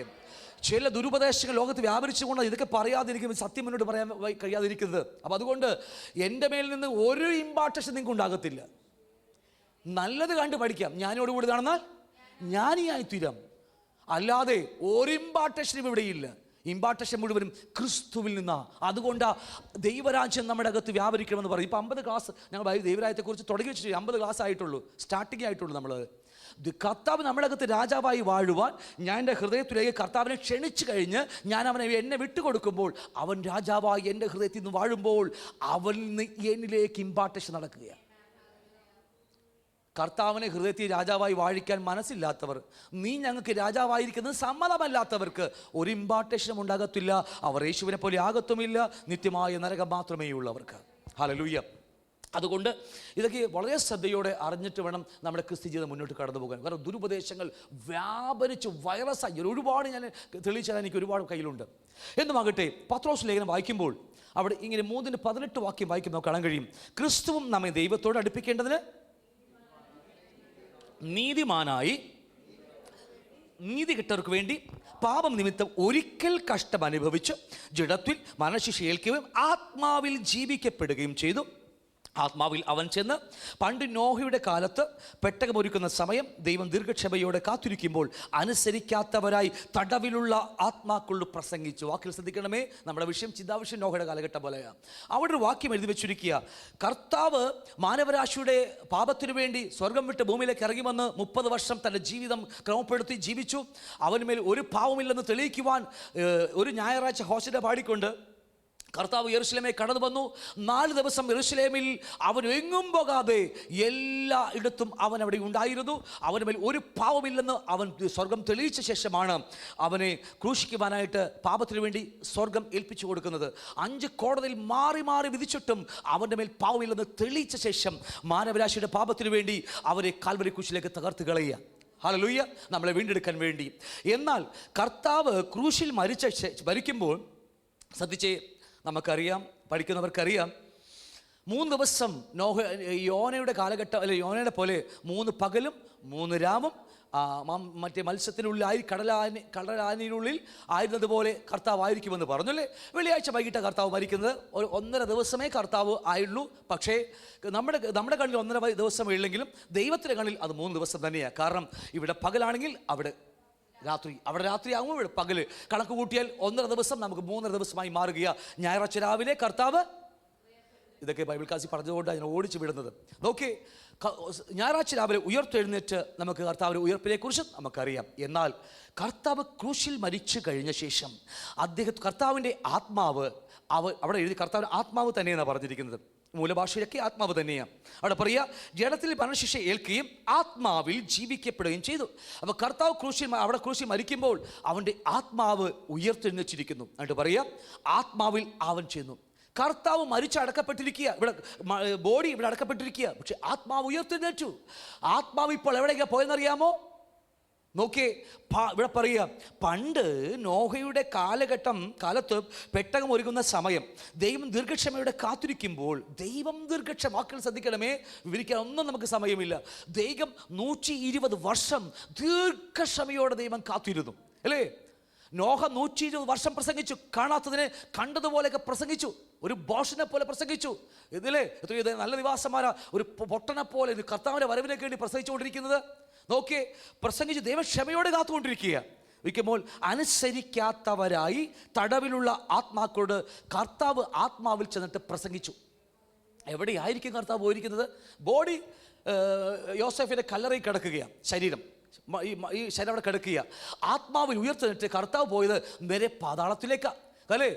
സ്വർലോകം, ഭൂലോകം, 3 ലോകങ്ങളാണ് ഉള്ളത്. നമുക്കറിയാം, ലേഖനം പഠിപ്പിക്കുന്നുണ്ട്. സ്വർലോകം, ഭൂലോകം, മൂന്നാല് വേറൊരു ലോകമുണ്ട്. പാതാളം എന്ന് പറയും. അതിന് അധികാരി പിശാച, അല്ലേ? നമുക്ക് എല്ലാവർക്കും അറിയാവുന്ന കാര്യമാണ്. കർത്താവ് ഉയർത്തെഴുന്നേറ്റ് ആ പാതാളത്തിലേക്ക് പോയി. പാതാളത്തിൽ 2 അറയുണ്ട്. ഞാൻ ലാപ്ടോപ്പിൽ എണീട്ട് കാണിച്ചതിന് 2 അറ, മേൽപാതാളവും കീഴെ പാതാളവും, അധമ പാതാളവും മേൽപാതാളവും. അല്ലെങ്കിൽ അബ്രഹാമിൻ്റെ മടി എന്ന് പറയുന്ന ഒരു ഇതും, താഴെ അശുദ്ധന്മാർ, ദുഷ്ടന്മാർ, അല്ലേ, എന്താ പറയുക, അശുദ്ധന്മാർ കിടക്കുന്ന ഒരു സ്ഥലവും. ഞാൻ പറഞ്ഞ മനസ്സിലായോ? അപ്പർ ഷിയോൾ എന്ന് പറയും, ലോവസ്റ്റ് ഷിയോൾ എന്ന് പറയും, അല്ലേ? അപ്പർ ഹേഡീസ് എന്ന് പറയും, ലോവസ്റ്റ് ഹേഡീസ് എന്നൊക്കെ പല വാക്കുകളാണ് അതിനൊക്കെ ഉപയോഗിച്ചിരിക്കുന്നത്. ശ്രദ്ധിച്ചേ, കർത്താവ് ആദ്യം പോയത് എവിടെന്നറിയാമോ? പാതാളത്തിലേക്ക് പോയത് ശരി തന്നെയാണ്. പാതാളത്തിൽ 2 അറയുണ്ട്. ഒരിക്കൽ 16-ാം അധ്യായത്തിൽ ധനവാൻ ഇങ്ങനെ പറഞ്ഞു, മേലേക്ക് നോക്കിയിട്ട് പറഞ്ഞു, ഒന്ന് ആ പുള്ളിക്കാരൻ ഇങ്ങനെ പറഞ്ഞു, ആരാ? ഇവിടെ കഷ്ടം അനുഭവിച്ചവൻ ലാസർ, കഷ്ടമനുഭവിച്ച മോളിൽ തിന്നും കുടിച്ചിരിക്കുമ്പോൾ ഇവിടുന്ന് ആ പുള്ളിക്കാരനൊന്ന് ഇങ്ങനെ ഇറക്കി വിടും. അപ്പോൾ അബ്രഹാം പറയുന്നുണ്ട്, ഞങ്ങൾക്ക് തമ്മിൽ ഒരു വിടവുണ്ട്, അങ്ങോട്ടും ഇങ്ങോട്ടും പോകാൻ കഴിയില്ല. ഈ ധനവാന്റെ കാര്യം അറിയാലോ, മനുഷ്യനാ, പച്ചയായ മനുഷ്യൻ. കാരണം മറ്റവൻ അവൻ്റെ വീടിൻ്റെ പടിവാതൊക്കെ കിടന്നിട്ട് ഒരു തിരിഞ്ഞുപോലും നോക്കിയിട്ടില്ല അവനെ, അല്ലേ? ഇപ്പോൾ അവൻ സ്വർഗത്തിൽ, അല്ലെങ്കിൽ എന്താ പറയുക, അബ്രഹാമിനെ മടി തിന്നും കുടിച്ചിരിക്കുമ്പോൾ അവന് സഹിക്കണില്ല, പിടിക്കണില്ല. അല്ലാതെ ഇവൻ പോയിട്ട് രക്ഷിക്കാൻ വേണ്ടിയൊന്നും അല്ല, അവനും കൂടി താഴേക്ക് വന്നിട്ടില്ല, കാലെ പിടിച്ച് താഴേക്ക് ഇടാൻ വേണ്ടിയാണ്. മിണ്ടിയില്ലല്ലോ. നമ്മുടെയൊക്കെ സ്വഭാവം, ഒരുത്തൻ പാപത്തിൽ വീണാലുണ്ടല്ലോ മറ്റുള്ളവരെയും കൂടി നമ്മൾ കൊണ്ടുപോയിരിക്കും. എത്ര വലിയ പെന്തക്കോസുകാരാ ഒക്കെ ആണെങ്കിലും, എത്ര ആത്മാവ് അത്ഭുതം അടയാളം ചെയ്യുന്നവനാണെങ്കിലും, ഒരു പാപത്തിൽ നമ്മൾ വീണ മറ്റുള്ളവരെയും നമ്മവരെയും വീഴ്ത്താനുള്ള തന്ത്രം നമ്മുടെ പക്കലുണ്ട്. ഈ സത്യം നിങ്ങൾ അടി കുറിച്ചിട്ടോ. ഹല്ലേലൂയ. അതുകൊണ്ട് വാക്കുകൾ സംസാരിക്കുമ്പോൾ വളരെ ശ്രദ്ധയോടെ ആത്മാവിൽ വേണം വാക്കുകൾ മറ്റുള്ളവരെ കേൾക്കുവാൻ. ആരുടെയാണെങ്കിലും നമ്മൾ ആത്മാവിൽ വീഴ്ചറിഞ്ഞ് വേണം കാര്യങ്ങൾ ചെയ്യുവാനായിട്ട്. ഞാൻ പറഞ്ഞത്, കർത്താവ് ആദ്യം ഉയർത്തെഴുന്നേറ്റ് നേരത്തെ വായിച്ചതുപോലെ പണ്ട് നോഹയുടെ കാലത്ത് പെട്ടകം ഒരുക്കുന്ന സമയം എന്താ? ദൈവം ദീർഘക്ഷമയോടെ കാത്തിരിക്കുമ്പോൾ അനുസരിക്കാത്തവരായി തടവിലുള്ള ആത്മാക്കളോട് പ്രസംഗിച്ചു. തടവിലുള്ള ആത്മാവ് എവിടെയായിരിക്കും? അത് കീഴെ പാതാളം, അധമ പാതാളം എന്നൊക്കെ പറയും, ലോവസ്റ്റ് ഷേഡീസ്, അല്ലേ? ദുഷ്ടന്മാർ കിടക്കുന്ന സ്ഥലം എന്നൊക്കെ പറയും നമുക്കത്. അങ്ങോട്ട് കർത്താവ് ആദ്യം ആത്മാവിൽ ചെന്നിട്ട് കിടക്കുന്ന ഈ അധമപാതാളത്തിൽ കിടക്കുന്ന ആ മനുഷ്യരോട് പ്രസംഗിച്ചു. കർത്താവ് 1ാമത്തെ പ്രസംഗം നടത്തി അവിടെ. ഹല്ലേലൂയ. എന്താ പറഞ്ഞറിയാമോ? ഇന്ന് ലോകം വിശ്വസിക്കുന്നത്, പെന്തക്കോസ്തലം വിശ്വസിക്കുന്നതും അനേക ദൈവദാസന്മാർ പ്രസംഗിക്കുന്നതും കർത്താവ് അവർക്ക് അറിയാത്തത് കൊണ്ട് അവിടെ പോയി പ്രസംഗിച്ചു, അവരെ കൊണ്ട് സ്വർഗത്തിലേക്ക് പോയെന്ന. പാപത്തിൽ കിടക്കുന്നവർ, ഏറ്റവും ചേറ്റിൽ കിടക്കുന്നവർ അത് പ്രസംഗിക്കുന്നത്. അത് ഞാൻ തെളിയിച്ചിട്ട് വേണം എനിക്ക് ഇതിലേക്ക് അടുത്ത ക്ലാസ്സിൽ മുന്നോട്ട് കടന്നു പോകുവാൻ. കർത്താവ് പ്രസംഗിച്ചെന്നറിയാമോ? ഞാൻ ദീർഘക്ഷമയോടെ കാത്തിരുന്നു 120 വർഷം. ഹല്ലേലൂയ. ആ നോഹ പ്രസംഗിച്ച മുഴുവനും ആ പെട്ടകം അതെൻ്റെ പുത്രനായിരുന്നു. ആ പെട്ടകത്തിനകത്ത് കയറിയവൻ രക്ഷ പ്രാപിച്ചിരിക്കും. നമ്മുടെ ഭാഷയിൽ പറഞ്ഞാൽ ദൈവരാജ്യം സ്ഥാപിച്ചവൻ, അല്ലേ? സ്പിരിച്വൽ കിങ്ഡം ഉണ്ട്, ലിറ്ററൽ കിങ്ഡം ഉണ്ട്, എറ്റേണൽ കിങ്ഡം. 3 കിങ്ഡങ്ങൾ അവിടെ പഠിച്ചുകൊണ്ടിരിക്കുന്നത്. ഇത് ലെവലിലെ അല്ലേ? അല്ലെങ്കിൽ മേഘമണ്ഡലം, ആകാശമണ്ഡലം, മേഘമണ്ഡലം, അല്ലേ? മേഘമണ്ഡലം, ആകാശമണ്ഡലം, സ്വർഗാദി സ്വർഗം. നമ്മൾ അങ്ങോട്ട് പോയിക്കൊണ്ടിരിക്കുക, വിട്ട് വിട്ട് വിട്ട് പോയിക്കൊണ്ടിരിക്കുക നമ്മുടെ ജീവിതം, അല്ലേ? അപ്പം അതുകൊണ്ട് ഒരു കാര്യം നിങ്ങൾ ഓർക്കണം, ദീർഘക്ഷമയോടെ 120 വർഷം പ്രസംഗിച്ചിട്ടും ഇതൊറ്റ മനുഷ്യൻ വിശ്വസിച്ചില്ല. തിന്നും കുടിച്ചും കൊടുത്തും വിറ്റും പറക്കിയും ബിസിനസ്സൊക്കെ ചെയ്ത് അങ്ങോട്ട് മുന്നോട്ട് കടന്നുപോയി. ജലപ്രളയം വന്ന് ഒടുക്കുന്നത് വരെ ഇവർക്കൊട്ടും മനസ്സിലായില്ല. നമ്മൾ പറഞ്ഞു ഇത് ദൈവത്തിന് എബ്രായ ലേഖനം, പത്രോസ് ലേഖനം, യോഹന്നാൻ ലേഖനമൊക്കെ പഠിക്കുമ്പോൾ ദീർഘക്ഷമയോടെ ദൈവം നമുക്ക് വേണ്ടി കാത്തിരിക്കുകയാണ്, നമുക്ക് വേണ്ടി കാത്തിരിക്കുക. ദൈവം നമ്മൾ കാണിക്കുന്ന ദീർഘക്ഷമ എന്നറിയാമോ? നമ്മൾ അതിനകത്ത് കയറാൻ വേണ്ടി ഏതാ പെട്ടകത്തിനകത്ത്. ലവോദിക്ക സഭ 3-ാം അധ്യായം ലവോദിക്ക സഭയോട് പറയുമ്പോൾ, ഞാനത് വാതിക്കൽ വന്ന് മുട്ടുന്നു, ആരെങ്കിലും വരെ സ്വരം കേട്ടാൽ ഞാൻ അവനോടും അവൻ എന്നോടും കൂടി അത്താഴം കഴിക്കും. ഇന്ന് ലവോദിക്ക സഭയുടെ അകത്ത് കർത്താവില്ലെന്ന്, കർത്താവ് ഭൂമിയിൽ വന്ന് ദൈവരാജ്യം സ്ഥാപിക്കാൻ വേണ്ടിയാണ്. ഹല്ലേലൂയ. ഞങ്ങൾ 50 ക്ലാസ് കഴിച്ചിട്ടുണ്ട്. ആർക്ക് കേൾക്കണമെങ്കിൽ യൂട്യൂബിൽ എല്ലാം അപ്ലോഡ് ചെയ്തിട്ടുണ്ട്. ദൈവരാജ്യം എന്ന് പറയുന്ന കർത്താവ് 3.5 വർഷക്കാലം പ്രസംഗിച്ചത്, അപ്പോസ്തലന്മാരോട് പ്രസംഗിക്കാൻ പറഞ്ഞത് ഈ ഒറ്റ മെസ്സേജ് മാത്രമാണ്. ഹല്ലേലൂയ. ഏത് മനുഷ്യനെയും, അതുകൊണ്ട് 2 കൊരിന്ത്യർ 4-ാം അധ്യായം 4-ാം വാക്യം പറയുന്നു, ദൈവപ്രതിമയായ ക്രിസ്തുവിനെ കുറിച്ചുള്ളതല്ല, ക്രിസ്തുവിൻ്റെ തേജസ്സുള്ള സുവിശേഷം ശോഭിക്കാതിരിപ്പാൻ തക്കവണ്ണം ഈ ലോകത്തിലെ ദൈവം പിശാച് അവിശ്വാസികളുടെ ഹൃദയം, നമ്മുടെ വിശ്വാസത്തിലുണ്ടെങ്കിലും ദൈവസഭയാണെങ്കിലും അവിശ്വാസികൾ, നമ്മളൊക്കെ ആ തലമുറയിൽപ്പെടുന്ന ആൾക്കാർ വിശ്വസിക്കുന്നില്ലെങ്കിൽ അല്ലേ, അവിശ്വാസികളുടെ ഹൃദയം കരുടാക്കി കളഞ്ഞു വെച്ചിരിക്കുന്നത്. അപ്പോൾ എന്താണെങ്കിലും ഞാൻ ഈ പറഞ്ഞു വന്ന കാര്യം ഒറ്റ കാര്യമാ. 120 വർഷം പ്രസംഗിച്ചിട്ടും ഒരൊറ്റെണ്ണം പോലും കേട്ടില്ലേ, 8 പേർ ഒഴിച്ച്. ഹല്ലേലൂയ. അവർ ആ പെട്ടകത്തിൽ കടന്നു. ഏതാ പെട്ടകം? ക്രിസ്തു, നമ്മുടെ ക്രിസ്തു, അല്ലേ? ഇത് ദൈവരാജ്യം എന്ന് പറയുന്നത്. അതുകൊണ്ട് ആ അനുസരിക്കാത്ത വാക്കുകൾ, ഓരോ വാക്കുകളും വളരെ കൃത്യമായി പരിശുദ്ധാത്മാവ് എഴുതി വെച്ചിരിക്കുക. അനുസരിക്കാത്തവരായി തടവിലുള്ള ആത്മാക്കളോട് കർത്താവ് പ്രസംഗിച്ചു. നമ്മുടെ ആൾക്കാർ പറഞ്ഞില്ലാക്കുന്നപ്പോഴും കർത്താവ് പ്രസംഗിച്ചെന്നറിയാമോ? അവരെ രക്ഷിക്കാൻ വേണ്ടി. അത്രയും സ്നേഹമാ കർത്താവിനെന്ന്. കർത്താവ് സ്നേഹമാന. പക്ഷെ ഒരു കാര്യമുണ്ട്, അവൻ നീതി വിട്ട് ജീവിക്കത്തില്ല സഹോദരങ്ങളെ, അവൻ നീതി വിട്ട് ജീവിക്കില്ല. ഈ പുസ്തകം മുഴുവനും നീതിയാ, ദൈവത്തിൽ നീതിയാ. പ്രമാണം മുഴുവൻ ദൈവനീതിയാ. ദൈവനീതി വിട്ട് കർത്താവ് പ്രവർത്തിക്കില്ല. ആകാശവും ഭൂമിയും മാറിപ്പോയാലും മാറ്റമില്ലാത്ത വചനമാ. പറഞ്ഞത് സ്വന്തം പുത്രയാഗമാക്കാനാണെങ്കിൽ അവൻ ചെയ്തു കാണിച്ചു ഭൂമിയിൽ ഇറങ്ങി വന്ന്. ദൈവനീതി വിട്ട് ദൈവം ചെയ്യില്ല എന്ന് സത്യം തിരിച്ചറിയണം. ഹല്ലേലൂയ. അപ്പോൾ കർത്താവ് ആത്മാവിൽ ചെന്ന് കീഴേ പാതാളം, അതോ പാതാളം, ദുഷ്ടന്മാർ കിടക്കുന്നിടത്ത് പോയി പ്രസംഗിച്ചു. നിങ്ങൾ ഒന്നറിയണം, അന്ന് നോഹ, എൻ്റെ പകരക്കാരനായി നിന്ന് നോഹ പ്രസംഗിച്ചത് എന്നെക്കുറിച്ചാണ്. ആ പെട്ടകം ഞാനായിരുന്നു. ഒരെണ്ണം അനുസരിച്ചില്ലല്ലോ. എന്നിട്ട് കർത്താവ് അവിടെയും പ്രസംഗം നിർത്തി. അവരെ കൊണ്ടുപോയി എന്നിട്ട് പേടിക്കൊന്നും വേണ്ട, അവരൊന്നും കൊണ്ടുപോയില്ല. അവിടെ ഇട്ടിട്ട് കർത്താവ് വീണ്ടും ഒരു പാതാളത്തിലേക്ക് പോയി. ആരാ? ഏത് പാതാളമാ? ഹലോ, ആ മേൽപാതാളം, അബ്രഹാമിൻ്റെ മടി, അപ്പർ ഷിയോൾ എന്നൊക്കെ പറയുന്ന ആ നീതിമാന്മാരായവർ കിടക്കുന്ന സ്ഥലം, അബ്രഹാമിൻ്റെ മടി, ഹാബേൽ തുടങ്ങിയുള്ള വിശുദ്ധന്മാർ കിടക്കുന്ന സ്ഥലം, ക്രൂശിലെ കള്ളൻ വരെയുള്ള നീതിമാന്മാരായവർ കിടക്കുന്ന ആ അപ്പർ ഷിയോൾ, മേലെയുള്ള ആ പാതാളം. എന്തുകൊണ്ടാണ് അവർ ദൈവത്തെ അനുസരിച്ചിട്ടും അവരെ പാതാളത്തിലേക്ക് വിട്ടത്? നിങ്ങൾ അറിയണം ദൈവനീതിയെക്കുറിച്ച്. പറയാൻ സമയമൊന്നുമില്ല, എന്നാലും പറഞ്ഞു പോകുകയോ ഒറ്റ വാക്കി പറഞ്ഞു വിടുക. ദൈവനീതിയെക്കുറിച്ച് അറിയണമെങ്കിൽ നോക്കിയേ, ദൈവത്തെ അനുസരിച്ച് ഹാബേൽ തുടങ്ങിയുള്ള ദൈവത്തെ പ്രസാദിപ്പിച്ച് ക്രൂശിൽ കിടക്കുന്ന കള്ളൻ വരെ ദൈവത്തിൻ്റെ മഹത്വം കണ്ടുകൊണ്ട് വിശ്വാസം വിളിച്ചു പറഞ്ഞിട്ട് അവർ എങ്ങോട്ട് പോയെന്ന് അറിയാമോ നിങ്ങൾക്ക്? അബ്രഹാം, ഇസാക്ക്, യാക്കോബ്, ശിംശോൻ, ഇഫ്താൽ, തങ്കർ, അല്ലേ, ശമൂവേൽ പ്രവാചകന്മാർ, ഇങ്ങനെ നീണ്ട ലിസ്റ്റുകൾ. ഹാബേൽ തുടങ്ങിയവർ ദൈവത്തെ പ്രസാദിപ്പിച്ചിട്ട് എവിടെ പോയെന്ന് അറിയാമോ നിങ്ങൾക്ക്? പിശാചിൻ്റെ അണ്ടറിലേക്കാ. ഹല്ലേലൂയ. ഹാബേൽ തുടങ്ങിയുള്ള 4 ദിവസം 4000 വർഷം ദൈവത്തെ പ്രസാദിപ്പിച്ചവർ പോലും പോയത് പാതാളത്തിൽ അധികാരിയായ പിശാചിൻ്റെ അണ്ടറിലേക്കാണ്. കാരണം രക്തത്താൽ അല്ലാതെ വീണ്ടെടുപ്പില്ല നമുക്ക് മനുഷ്യ. അതുകൊണ്ട് എബ്രായലേഖന കർത്താവ് 10-ാം അധ്യായം കൃത്യമായി എഴുതി വെച്ചിരിക്കുന്നത്, ഒരു മൃഗത്തിൻ്റെ രക്തത്തിന് മനുഷ്യൻ്റെ പാപത്തെ വീടുവാൻ കഴിയത്തില്ല. പക്ഷെ മനുഷ്യൻ ദൈവം പറഞ്ഞ വാക്കനുസരിച്ച് ദൈവത്തെ പ്രസാദിപ്പിച്ചിട്ടും ആ രക്തത്തിന് മനുഷ്യൻ്റെ പാപത്തെ വീടുവാൻ കഴിയില്ല.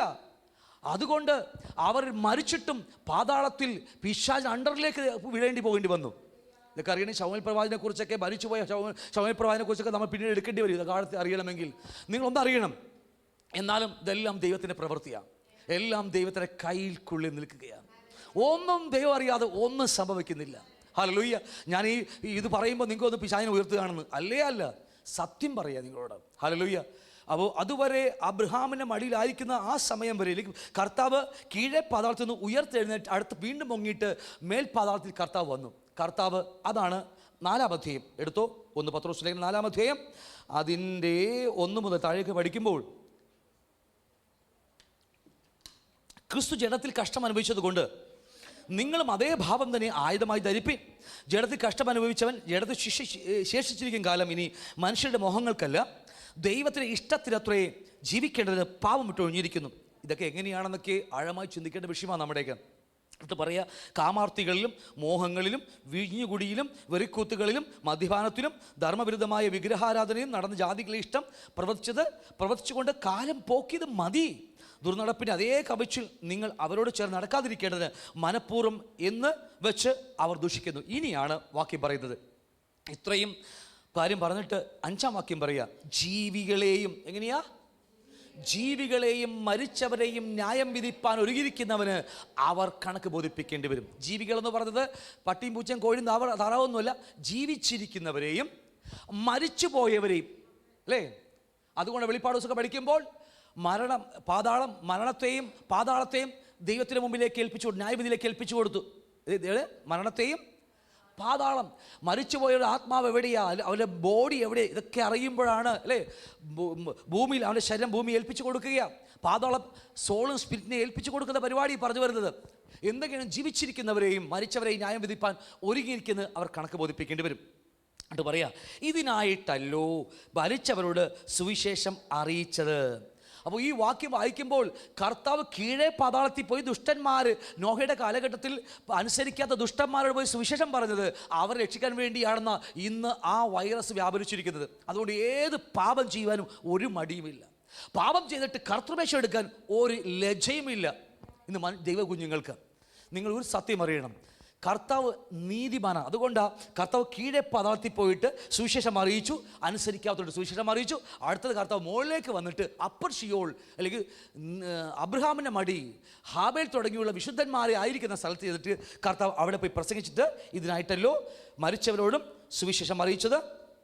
അവർ ജഡസംബന്ധമായി മനുഷ്യരെ പോലെ വിധിക്കപ്പെടുകയും ആത്മാവ് സംബന്ധമായി ദൈവത്തിനൊത്തവണ്ണം ജീവിക്കുകയും. അപ്പോൾ ദൈവത്തിനൊത്തവണ്ണം പാപം ചെയ്ത്, അല്ലെങ്കിൽ നോഹയുടെ കാലഘട്ടത്തിൽ അനുസരിക്കാത്തവർ പാപം ചെയ്ത് മരിച്ചെങ്കിലും ആത്മാവ് സംബന്ധമായി ഉയർത്തെഴുന്നേറ്റ് കർത്താവിനോട് പോകുമെന്നാണ് ഇന്ന് അനേകം വിശ്വസിക്കുന്നത്. അങ്ങനെയൊന്നും അല്ല ഈ വാക്കിനർത്ഥം കിടക്കുന്നത്. ഞാൻ ഒറ്റ വാക്കിൽ ഓടിച്ച് പറഞ്ഞു വിടുകയാണ്, കാരണം ഇത് വിധിക്കാൻ പോയി ഒരുപാട് സമയമെടുക്കും. കർത്താവ് ആത്മാവ് മരിച്ച് ആത്മാവ് ഭൂമി കിടക്കുക, ആത്മാവ് നേരെ പാതാളത്തിൽ പോയി. അതിൽ താഴെ 2 അറകളുണ്ട്. താഴെ ദുഷ്ടന്മാർ കിടക്കുന്ന ആ അറ, അവിടെ പോയി കർത്താവ് പ്രസംഗിച്ചു. ഞാനായിരുന്നു നോഹ പ്രസംഗിച്ച പെട്ടകം അല്ലേ, നിങ്ങളെ അനുസരിച്ചില്ല എന്ന് പറഞ്ഞ് അവരെ തെളിയിച്ചു കർത്താവ്. ഞാനായിരുന്നു, ദൈവം നിങ്ങളെ രക്ഷയ്ക്കായി വിളിച്ചതാ, പക്ഷെ നിങ്ങൾ അനുസരിച്ചില്ല എന്ന് പറഞ്ഞുകൊണ്ട് കർത്താവ് തന്നെ പ്രസംഗം അവസാനിപ്പിച്ചിട്ട് കർത്താവ് മേൽപാതാളത്തിൽ പോയി. അവിടെ പോയിട്ട് കർത്താവിനെ അനുസരിച്ച ജനം കിടക്കുക, ഹാബിൽ തുടങ്ങുകയാണ് അല്ലേ.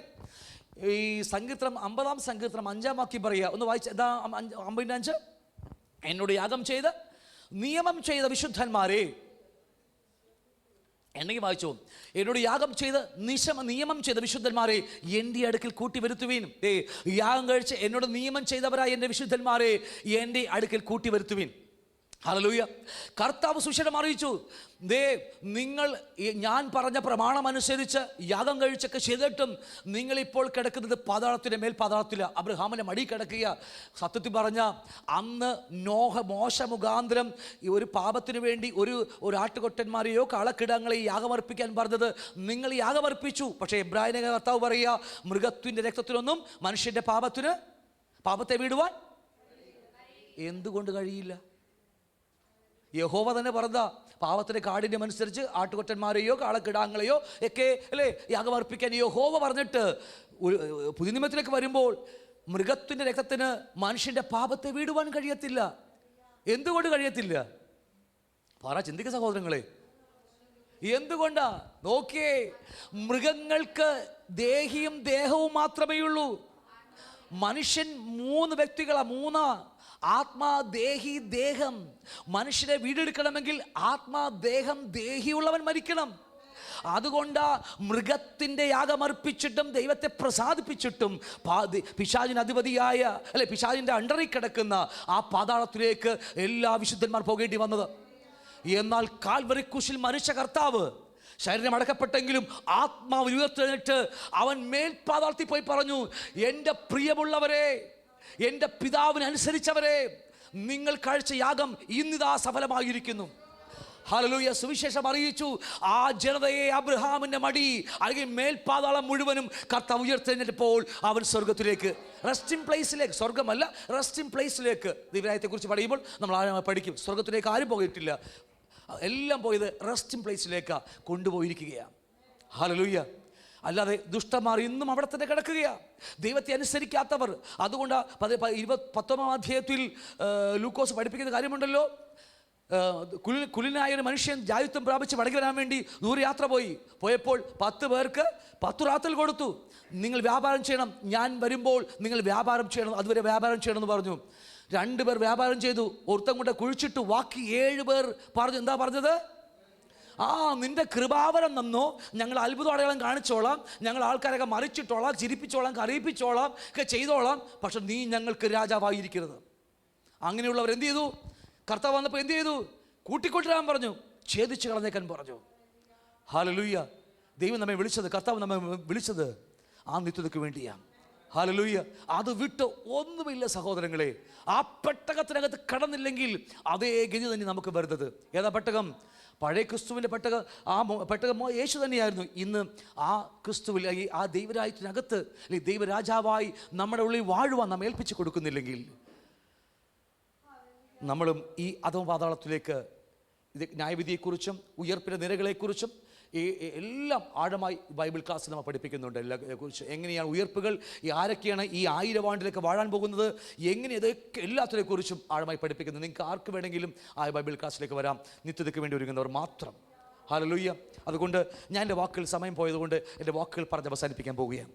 എത്രയൊക്കെ ഞാൻ പറഞ്ഞ് മനസ്സിലായി? ഹല്ലേലൂയ. അപ്പോൾ കർത്താവ് എല്ലാവർക്കും വേണ്ടിയാണ് വന്ന് മരിച്ചത്. ഞാൻ കർത്തൃമേശയിൽ പറഞ്ഞ ഓർമ്മയുണ്ടോ നിങ്ങൾക്ക്? കർത്താവ് യഹൂദന്മാരുടെ മാത്രം ദൈവമല്ല. എല്ലാവരും കയറിക്കും, വേഗത്തിൽ കയറിക്കും. കർത്താവ് യഹൂദന്മാരുടെ മാത്രം ദൈവമല്ല, സകല മനുഷ്യൻ്റെയും ദൈവമാണ്. ഹല്ലേലൂയ. പക്ഷെ എങ്ങനെയാണ് അവർക്ക് ഗുണകരമായി തീരുന്നത്? എങ്ങനെയാണ് ഒരുവന് ആ ദൈവത്തെ ഗുണകരമായി തീരുന്നത്? അവൻ ആ ദൈവത്തിൻ്റെ പ്രവൃത്തിയിൽ വിശ്വസിക്കുമ്പോൾ മാത്രമാണ്. കാൽവരി ക്രൂശിൽ എനിക്ക് വേണ്ടി തകർക്കപ്പെട്ട യേശുവിനെ വിശ്വസിക്കുമ്പോഴാണ് ആ നന്മകളെല്ലാം എനിക്ക് വന്ന് ഭവിക്കുന്നത്. അല്ലാത്തവരാരും ആ പറുദീസയിൽ കാണുകയില്ല സഹോദരങ്ങളെ. നിത്യ ചെല്ലുമ്പോൾ അറിയാം, ഞാൻ ഈ പറഞ്ഞ വാക്കുകൾ നമുക്ക് അവിടെ ചെല്ലാൻ പറ്റിയാൽ ഞാനൊരു വാക്ക് പറയാം. അവിടെ ചെന്ന് നിൽക്കുമ്പോൾ ഇതല്ലാത്തൊരു കൂട്ടരും ആ സ്വർഗീയ പറുദീസയിൽ നമ്മുടെ അപ്പൻ്റെ ഭവനത്തിനകത്ത് വേറൊരുത്തനും ഉണ്ടാകത്തില്ല. ഹല്ലേലൂയ. ആ വാക്കെല്ലാം ആ പിശാചിൻ്റെ ഭവനമായ നരകത്തിൽ മാത്രമായിരിക്കും. വളരെ ശ്രദ്ധയോടെ വേണം ക്രിസ്ത്യ ജീവിതം ആരംഭിക്കുവാൻ. ഞാൻ പറഞ്ഞതുപോലെ നോഹയുടെ കാലഘട്ടം പോലെ തന്നെ ഈ തലമുറയിൽ സംഭവിക്കും. തിന്നും കുടിച്ചും നടക്കുന്നത് മാത്രമല്ല, അതെല്ലാം നിങ്ങൾ ഒരുപാട് കേട്ട് കാണും. ഞാൻ പറയാൻ പോകുന്ന അതൊന്നുമല്ല ഞാൻ നിങ്ങളോട് സംസാരിക്കാൻ ആഗ്രഹിക്കുന്നത്. മാറ്റമില്ലാത്ത നമ്മെ ക്രിസ്തുവിൽ ഉറപ്പിക്കുന്ന വചനമാണ്. നോഹയുടെ കാലഘട്ടത്തിലൊക്കെ എങ്ങനെ അവർ രക്ഷ പ്രാപിച്ചു? ഹാനോക്ക് എങ്ങനെ 300 വർഷം ദൈവത്തോട് നടന്നു? ലാമക്ക് മധുശലം അവരൊക്കെ എങ്ങനെ ദൈവത്തെ പ്രസാദിപ്പിച്ചു? നമുക്ക് വേണ്ടേ പോകേണ്ടത്? നമുക്ക് അതല്ല, വേറെ തലമുറയുണ്ട്. നിങ്ങൾക്ക് ഞാൻ അടുത്ത ആഴ്ച പറയും, ഇന്നാളിനാൾ ജനിപ്പിച്ചു. പക്ഷേ 7ാം തലമുറക്കാരെ കുറിച്ച് കർത്താവ് പറയുമ്പോൾ വാക്ക് നിങ്ങൾ കുറിച്ചിട്ടോ. ബൈബിൾ ഉൽപ്പത്തി പുസ്തകത്തിൽ ആദം പറയുമ്പോൾ ഇന്നാളിനാൾ ജനിപ്പിച്ചു എന്നൊക്കെ പറഞ്ഞു വന്നിട്ട് 7ാം തലമുറക്കാരെ കുറിച്ച് പറയുമ്പോൾ പരിശുദ്ധാത്മാവോടെ നിർത്തി സമയമെടുത്ത് ഓരോരോ വാക്കുകൾ, കുറച്ചധികം വാക്കുകൾ എടുത്തു വച്ചിട്ടാണ് 7ാം തലമുറക്കാരെ കുറിച്ച് കർത്താവ് പഠിപ്പിക്കുന്നത്. അങ്ങനെയെങ്കിൽ എന്തോ വലിയ മർമ്മങ്ങൾ നമ്മുടെ കർത്താവ് പറയാനുണ്ട്. ഹല്ലേലൂയ. അത് കായിൻ്റെ വംശമാകട്ടെ, ശേത്തിൻ്റെ വംശമാകട്ടെ, ഈ 7ാം തലമുറക്കാരെ കുറിച്ച് ദൈവത്തിന് എന്തോ പറയാനുള്ളത് കൊണ്ടാണ് നിർത്തിയിട്ട് ഒരുപാട് വാക്കുകൾ എടുത്തു വെച്ചിട്ട് നമ്മോട് വിശദമായി പറയുന്നത്. നമുക്കത് അറിഞ്ഞിരിക്കണം. അറിഞ്ഞാൽ മാത്രമേ നമ്മുടെ യാത്ര സുഖമാകത്തുള്ളൂ, നമ്മളെ പറുദീസയെ കാണത്തുള്ളൂ. അങ്ങനെയെങ്കിൽ നമുക്ക് വിശ്വാസമുണ്ടെങ്കിൽ ദൈവത്തെ നമുക്ക് എഴുന്നേറ്റ് ദൈവത്തെ ആരാധിക്കാം.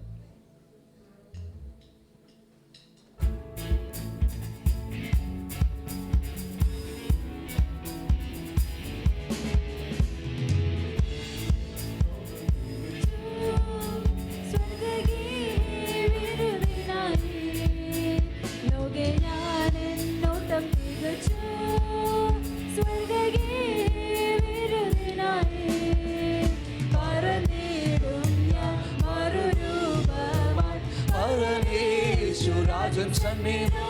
പ്രത്യാശയോടെ മറുരൂപമായി പരമേശ്വരാജൻ സന്നിധോ ദൂതസംഘമാകവേ എന്നെ എതിരേൽക്കുവാൻ സദസന്നദ്ധരായി നിന്നിടുന്നേ. ശുഭ്രവസ്ത്രധാരിയായ എന്റെ പ്രിയന്റെ മുൻപിൽ ഹല്ലേലൂയ പാടിടും ഞാൻ. ഒരു ദിവസം നാം എല്ലാവരും അവന്റെ മുമ്പിൽ നിൽക്കേണ്ടവരാണ്. ഹല്ലേലൂയ പാടിടും ഞാൻ. ഏറെ നാളായി കാണാൻ ആശയായി കാത്തിരുന്ന എന്റെ പ്രിയനേ, ഏറെ നാളായി കാണാൻ ആശയായി കാത്തിരുന്ന എന്റെ പ്രിയനേ, തേജസ്സോടെ ഞാൻ കാണുന്ന നേരം തിരുമാർവോടണഞ്ഞിടുമേ. പ്രത്യാശയോടെ കാണുന്ന നേരം തിരുമാർവോടണഞ്ഞിടുമേ. ദൂതസംഘമാകവേ സദസന്നദ്ധരായി നിന്നിടുന്നേ. ശുഭ്രവസ്ത്രധാരിയായ എന്റെ പ്രിയന്റെ മുൻപിൽ ഹല്ലേലൂയ പാടിടും ഞാൻ. ശുഭ്രവസ്ത്രധാരിയായ എന്റെ പ്രിയന്റെ മുൻപിൽ ഹല്ലേലൂയ പാടിടും ഞാൻ. നാഥൻ പേർക്കായി സേവ ചെയ്തതാ ഒരു ദിവസമുണ്ട്, നമ്മെ മാനിക്കുന്ന ദിവസം. ഇന്ന് ഭൂമിയിൽ ചെയ്യുന്ന ഏത് പ്രവൃത്തികൾക്കും ഒരു ദിവസം നമ്മെ മാനിക്കും.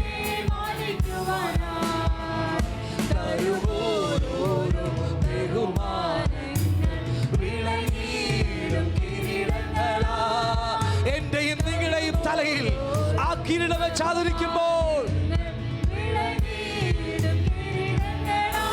അതുകൊണ്ട് ദൂതസംഘമാകവേ എന്നെ എതിരേൽക്കുവാൻ സദസന്നദ്ധരായി നിന്നിടുന്നേ. ശുഭ്രവസ്ത്രധാരിയായ എന്റെ പ്രിയന്റെ മുൻപിൽ ഹല്ലേലൂയ പാടിടും ഞാൻ. ശുഭ്രവസ്ത്രധാരിയായ എന്റെ പ്രിയന്റെ മുൻപിൽ ഹല്ലേലൂയ പാടിടും ഞാൻ.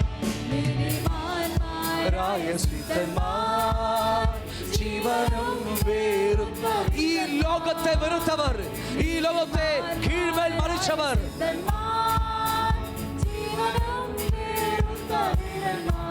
വീണ വീണകളേന്തി ഗാനം പാടുമ്പോൾ ഞാനും ചേർന്നു പാടിടുമേ. പ്രത്യാശയോടെ ഞാനും ചേർന്നു പാടിടുമേ. ദൂതസംഘമാകവേ എന്നെ എതിരേൽക്കുവാൻ സദസന്നദ്ധരായി നിന്നിടുന്നേ. ശുഭ്രവസ്ത്രധാരിയായ എന്റെ പ്രിയന്റെ മുൻപിൽ ഹല്ലേലൂയ പാടിടും ഞാൻ. ശുഭ്രവസ്ത്രധാരിയായ എന്റെ പ്രിയന്റെ മുൻപിൽ ഹല്ലേലൂയ പാടിടും ഞാൻ. തീർക്കപ്പെടാത്തതാ നമ്മുടെ അപ്പന്റെ ഭവനം, ഞാൻ നിങ്ങൾ പാർക്കാൻ പോകുന്ന പുത്തനാം യെരൂശലേം. ആമേൻ. പുതുശാലേ നഗരമതിൽ സദാകാലം ഞാൻ മണവാട്ടിയായി പരനോട് കൂടെ വാഴും. ഹല്ലേലൂയ.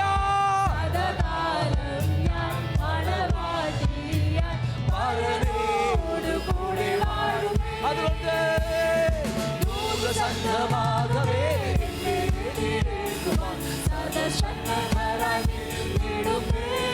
ശുഭ്രവസ്ത്രധാരിയായ എന്റെ പ്രിയന്റെ മുൻപിൽ ഹല്ലേലൂയ പാടിടും ഞാൻ.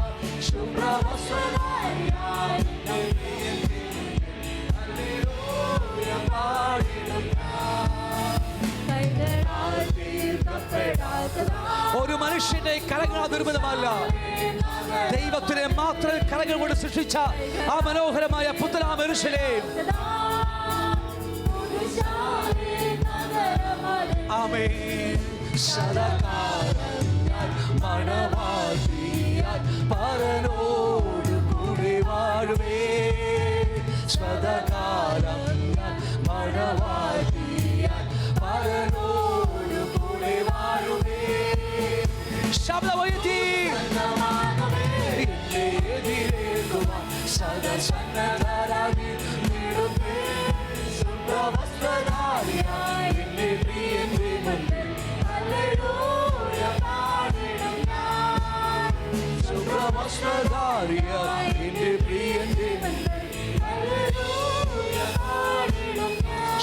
ആ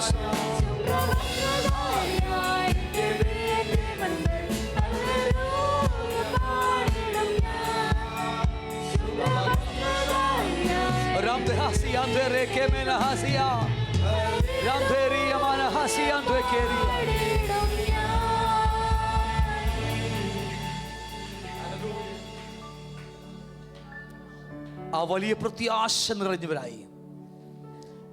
അല്ലാതെ ലോകത്തെ ജയിക്കുവാൻ നമ്മളെ കൊണ്ടാവില്ല സഹോദരങ്ങളെ. നമ്മുടെ പ്രശ്നങ്ങളെ, നമ്മുടെ രോഗത്തെ, നമ്മുടെ കഷ്ടതകളെ ജയിക്കുവാൻ ആകെയുള്ള മരുന്ന് അവൻ നമ്മെ ചേർപ്പാൻ വരുമെന്നുള്ള പ്രത്യാശയാണ്. ഇല്ലൊക്കെ നമ്മുടെ ചാട്ട് പിതാവ്, ഞങ്ങൾ ഒരുമിച്ച് വീണ്ടും അങ്ങോട്ട് പ്രാർത്ഥിക്കുക. ഈ ആഴ്ചവട്ടം ഞങ്ങൾ ഒരുമിച്ച് കടന്നു വരുവാൻ ഞങ്ങളെ കൂട്ടി വരുത്തിയ കൃപക്കായി സ്തോത്രം ചെയ്യുന്നു. എത്രയോ വീണു പോകുന്നവരുടെ നടുവിൽ ഇന്ന് പകലും ഞങ്ങളെ ചേർക്കുവാൻ അവിടെ ഞങ്ങൾ കാണിച്ച മനസ്സിലെവിനാൻ വിശ്വാസതക്കായി നന്ദി പറയണം. അപ്പം ഇന്ന് പകൽ കർത്താവ് ഒട്ടനവധി ഞങ്ങളുടെ നടുവിലായിട്ടുണ്ട്. ഭാരപ്പെടുന്നവർ, രോഗത്തിൽ പീഡ അനുഭവിക്കുന്നവരൊക്കെ ഞങ്ങളുടെ നടുവിലായിട്ടുണ്ട്. കർത്താവേ, ഇന്ന് പകൽ ഞാൻ അവർക്ക് വേണ്ടി പ്രാർത്ഥിക്കുകയാണ്. യേശുവിന്റെ നാമത്തിൽ കർത്താവേ, ആ ശാരീരികമായി അസ്വസ്ഥ അനുഭവിക്കുന്നവരും മാനസികമായി വ്യത അനുഭവിക്കുന്നവരും കർത്താവ് ഇന്ന് ഇവിടെ ആയിട്ടുണ്ടെങ്കിൽ, എൻ്റെ കർത്താവ് ജഡത്തിൽ കഷ്ടം അനുഭവിച്ചത്, അവൻ മാനസികമായി വ്യത അനുഭവിച്ചത് ഞങ്ങളെ വിടുവിക്കാനുള്ള വിശ്വാസം ഞങ്ങൾ ഏറ്റുപറയുകയാണ്. ഇന്ന് അതിന്റെ ക്രൂശിലെ മുഴുവൻ സൗഖ്യവും ഇന്ന് ആ ജനത്തിന് മേൽ വന്ന് ഇറങ്ങട്ടെ പ്രാർത്ഥിക്കുക. ഞങ്ങളെ സൗഖ്യത്തോടെ അഴക്കണമേ. അങ്ങക്ക് വേണ്ടി ജീവിക്കുവാൻ, അങ്ങയുടെ നാവായി തീരുവാൻ, അങ്ങയെക്കുറിച്ച് പറയുവാൻ ഞങ്ങൾ കർത്താവേ സൗഖ്യത്തോടെ ഇന്ന് പകൽ അഴിച്ചിരിക്കുന്ന കൃപക്കായി ഞങ്ങൾ നന്ദി പറയുന്നു. ഇവിടെ വന്ന് എല്ലാവരെയും ഒരു വട്ടം കൂടി യേശുവിന്റെ നാമത്തിൽ അനുഗ്രഹിച്ച് പ്രാർത്ഥിക്കുന്നു. നിത്യതയെക്കുറിച്ചുള്ള പ്രത്യാശ നിറഞ്ഞവരായി, ഈ ലോകത്തെ വെറുത്ത്, ജനമോഹങ്ങളെ വെറുത്ത് കർത്താവിനെ എതിരേൽക്കുവാൻ വിശുദ്ധിയിൽ വെളിപ്പെടാൻ തക്കവണ്ണം കാത്തിരിക്കുന്ന ജനത്തിനെ നന്ദി പറയുന്നു. യേശുവിന്റെ നാമത്തിൽ ഒരു വട്ടം കൂടി അനുഗ്രഹിച്ച് പ്രാർത്ഥിക്കുന്നു. കർത്താവ് ഞങ്ങളുടെ പ്രാർത്ഥന അനുഗ്രഹിച്ച് കൃപക്കായി സ്തോത്രം ചെയ്യുന്നു. യേശുവിൻ്റെ വലിയ നാമത്തിനെയും ആമേൻ. നമുക്ക് ആശുപത്രിയോട് വണങ്ങാം. പിതാവായ ദൈവത്തിന്റെ സ്നേഹവും പുത്രാ ദൈവത്തിന്റെ കൃപയും ആശ്വസിപ്പിച്ച് വഴി നടത്തുന്ന പരിശുദ്ധാത്മാവിന്റെ സംസർഗ കൂടായും ഇവിടെ വന്നിരിക്കുന്ന എല്ലാ വിശുദ്ധന്മാരുടെ കൂടെയും ലോകത്തിലുള്ള സകല മക്കളോട് കൂടിയും യേശുവിൻ്റെ മേഘ പ്രത്യക്ഷത വരെ ഉണ്ടായിരിക്കുമാറാകട്ടെ. ആമേൻ ആമേൻ. ജന കർത്താവിനെ വിശുദ്ധ കരങ്ങൾ ഹല്ലേലൂയ പാടാം. ഹല്ലേലൂയ ഹല്ലേലൂയ. ആമേൻ. കർത്താവേ വരണമേ മാറാനാഥ. കർത്താവ് നിങ്ങളെല്ലാം സമൃദ്ധമായി സഹായിക്കട്ടെ.